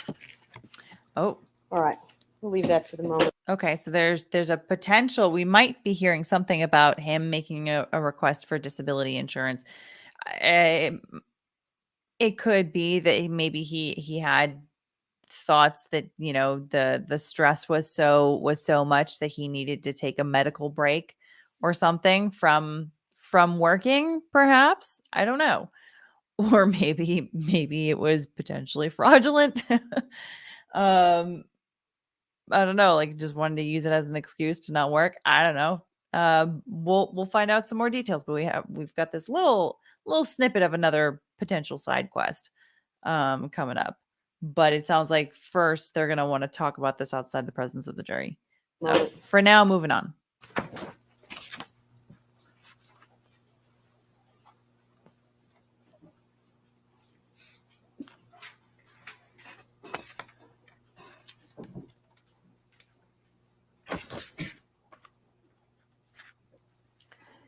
Dr. Oziel, had you ever, prior to this day, when you dictated this tape of the October 31st and November 2nd sessions, had you ever created a tape recording of dictated patient notes? Yes, I have. And on how many prior occasions had you done that? Numerous occasions. Numerous. Dictated patient sessions? Numerous. Okay. And where had you kept those tapes? Usually in the same place, Which was? which would be in the safe. Most of those were microcassettes And you kept those tapes in the safe in your house. until they were transcribed. So those would be transcribed into some kind of report form? Transcribed into written notes sometimes when I, in fact, dictated instead of writing. Now, you told us that generally you write notes. So was there some reason why on some occasions you would dictate? Sometimes I didn't feel like writing extensive notes, and I would dictate them and write them at a different time. And then you'd have someone I else, get like that. the secretary, type those up for you? Or sometimes I would take the dictation, so we write it out. I would just dictate the notes as a way of making sure I captured what had occurred, and then subsequently write them up. You wanted to make sure you captured it accurately close in time to the session? Is that what you're saying? Sometime near the time the session occurred, yes. Okay. And then Maybe later you might in 1 play to 2 that tape weeks? back to yourself and handwrite the notes? That's correct, sometimes. You never put any of those tape recordings in a safety deposit box, though. No, I certainly didn't.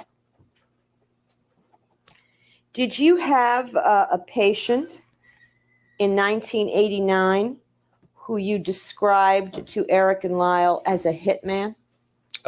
Yes. Oh, Yeah. no, I didn't have the patient in 1989, no. Had you had him prior to 1989? That there had been someone who had committed crimes that I had treated. That wasn't my question. My question was, first of all, did you have a client who was what you called a hitman? I had a client who had told me that he had committed a murder in the past, and I may have described the person as being a hitman. Well, does the term hitman mean a professional hired killer, a murderer for hire? I believe that's what it means to most people. Is that what it means to L. Jerome Oziel? Yes, that's what hitman means to me. And did you describe to, or strike that, did you tell our clients that you either were or had in the past had as a patient a professional killer, a hitman? Yes, I believe I did. Now, did you ever dictate your therapy notes from the professional killer onto tape? I believe that I don't recall whether I dictated them or wrote them, to be honest with you. Fine. So your answer is you don't recall. That's true. That's the answer. Weird that he told the Menendez brothers that he had a hitman as a client before. Like, I want to know the context of that. Like, because that sounds like that could be a threat, depending on how exactly that is communicated to them. So it's weird. Is Leslie going to go into that further? Because I have questions. I want to know more about the context of that conversation. And do you recall ever telling Erik and Lyle how many people this professional killer patient of yours had killed? No, I don't. Do you recall having such a conversation with them in which you did tell them how many people this other patient had killed? No, I do not. Do you recall whether the hitman discussion, if I might call it that, was part of your effort to assure Erik and Lyle that what they told you about the killing of their parents was confidential? No, I don't believe that it was any assurance that what they told me was confidential. Well, isn't it true, Dr. Oziel, that what you were doing was saying, look, you don't have to, in effect, you don't have to worry. I'm not going to tell anybody. After all, I've had another patient. He was a professional killer, a hitman, and I never told anybody all the dreadful things he told me. No, Wasn't that the context of the conversation? no, it wasn't. Objection overruled, the answer was no. No, it wasn't the conversation. Was there some other reason why you would be telling one patient that you had another patient who committed murder? Yes, there was. What was the reason?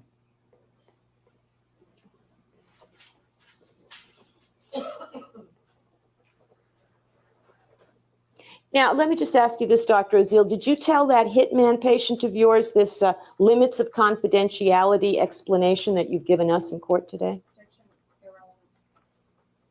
Sustain.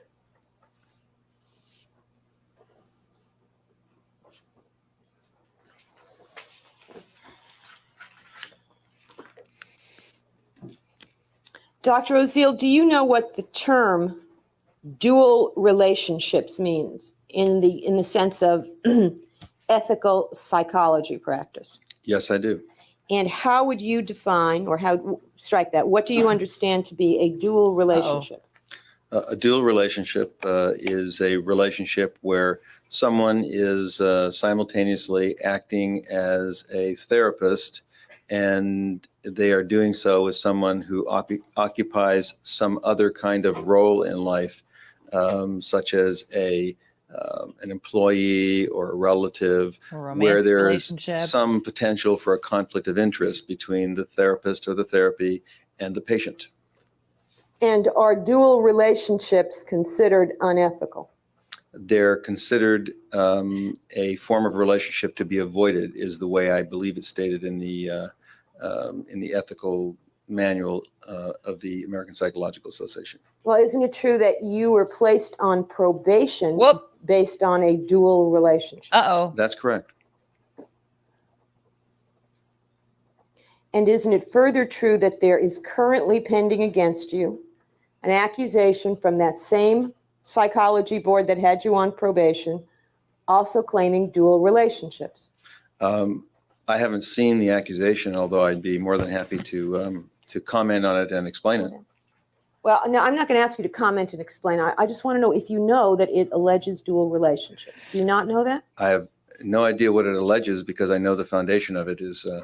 Okay. No, I don't know. No, I haven't actually seen it. Would you like to see it? That's fine. Would you like to see it? God, she's so good. Do you at have the any theatrics. concern? Well, let me strike that. Are you practicing as a clinical psychologist now? Yes, I am. Are you reliant upon your practice as your main source of income? It's hard to say. I have different sources of income, but yes, I'm somewhat reliant on it as a source of income. Isn't it true that your income from your therapy practice has ranged as high as $300,000 to $500,000 a year? Isn't it true you cannot practice psychotherapy if you don't have a license? That would be correct. And isn't it true that a potential outcome from this accusation currently pending before the Board of Psychology, Department of Consumer Affairs, State of California, is the loss of your license? That's a potential outcome. May I mark this document? I believe 108 is next. And may I approach the witness? Woo, she slipped that in. And yes, that was an intended pun. She waited on that one too. Like she wanted to get through all of these other points before she just went in with that one, saying like, and by the way, you're having these inappropriate relationships, potentially, allegedly, according to some complaints, according to the probation that you're under right now, because you've been having these dual relationships, allegedly. So, damn.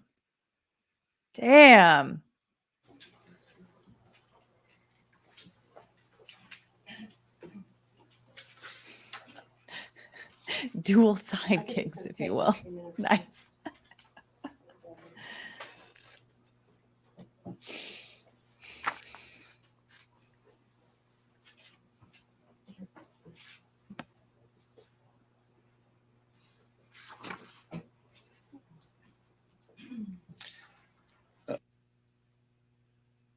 Oh, mic is out. The question is I'm not going to go into any of the specifics of that allegation, Dr. Oziel, okay? I want you to understand that. I'd be happy to explain it if you wanted to go into them. I don't think that the judge would Okay. allow you to do that. But the Okay. point is, Mhm. okay, do you know what the legal term gravamen means? I have no idea. All right. What I'm asking you is, isn't it true that the general allegation, the basis of the accusations in that complaint, is that you maintained dual relationships? That's what the claim is. I'm not asking if it's true or not. Dual relationships with two people. I think that among other allegations that I'm seeing here, that's one allegation. Okay. Well, let's go through the other allegations. Now, is what there else did you another potentially do type wrong? of behavior that a therapist can engage in that also is called a dual relationship, a conflict of interest type relationship? I'm not really sure what you're referring to. Are there situations where a therapist can be seeing 2 or 3 or 4 patients, let's say from the same family or group, whose interests are antithetical to each other, where the goals of therapy are antithetical to each other, where an exchange of information between those people would be harmful to one or more, and therefore seeing all those different people constitutes one or more dual relationships? What she's getting at here is the fact that I think he testified in his direct that he had previously had the parents as clients and then eventually had the sons as clients as well. I think that's what Leslie's getting at. Let's see. I've never heard that term used that way, and that isn't the way that is generally used in the ethical guidelines of psychological associations. Is there then another term that you are more familiar with to describe that situation where a therapist is basically giving therapy to people who probably should have separate therapists? I'm not aware of a term, certainly, that's a situation that could occur.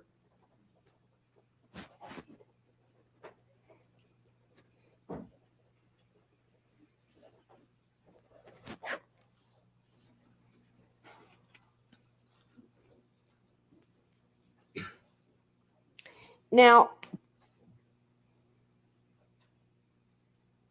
Your Honor, at this point, I need to have some of the pending stuff resolved, or I can't go anywhere, All right, basically. you mean those matters that require the district attorney to review documents right. and?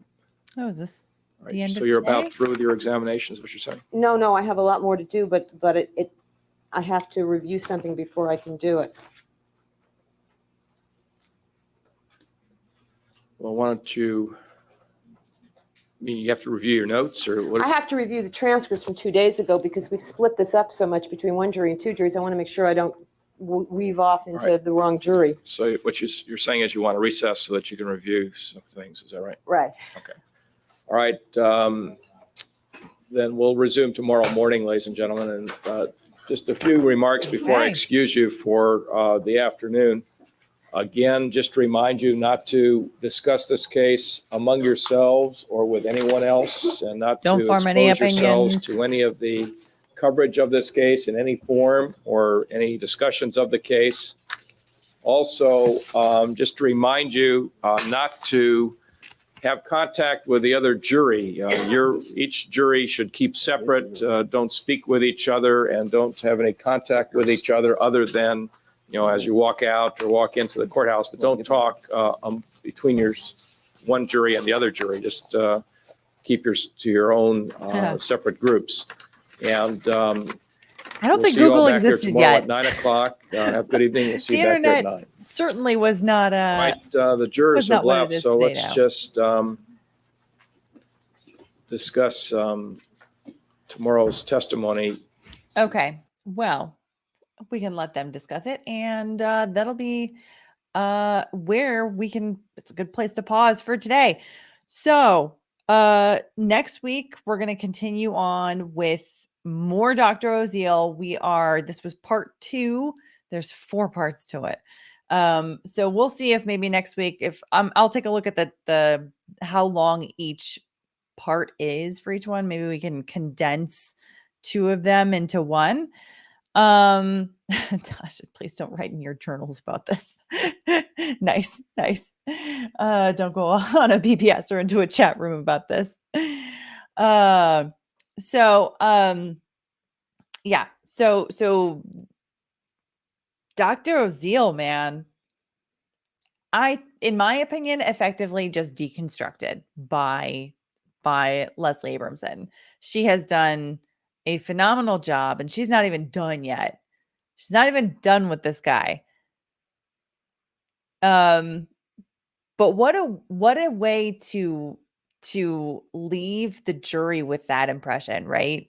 With not just, all of the impeachments and everything, but the last thing that they talked about was him potentially allegedly having these inappropriate dual relationships with clients. Ugh. Ugh. That's bad news bears. Um, so, Bright Eye says it's only going to get worse, so much worse. Well, we'll see. We'll see. We'll see. So, okay. So that for me about does it for today. Thank you guys so much for joining. I know there was a super long hiatus. And I really appreciate you guys just jumping right back in with me, to get right back into this case. Indy is back on the floor again. She's been snoozing on that chair. I don't know if you guys have noticed, but yeah, so I really appreciate you guys jumping in and joining and continuing on with this series, because it's a long series, and especially to have this long of an absence, I'm thrilled with how many people showed up today to hang out and continue watching this stuff. So, yeah. Thank you guys. And next week we're on for, we should be, yeah. I should be good for next. If for some reason there's an issue with 10 a.m. East Coast time on Monday, I might have a time issue. If there is, I can always shift it over. I will let you guys know ahead of time. But otherwise, once again, thank you guys. Thank you, thank you, thank you. This has been lovely. I love having you guys here. And yes, I missed all of you. So I'll see you guys in the next video.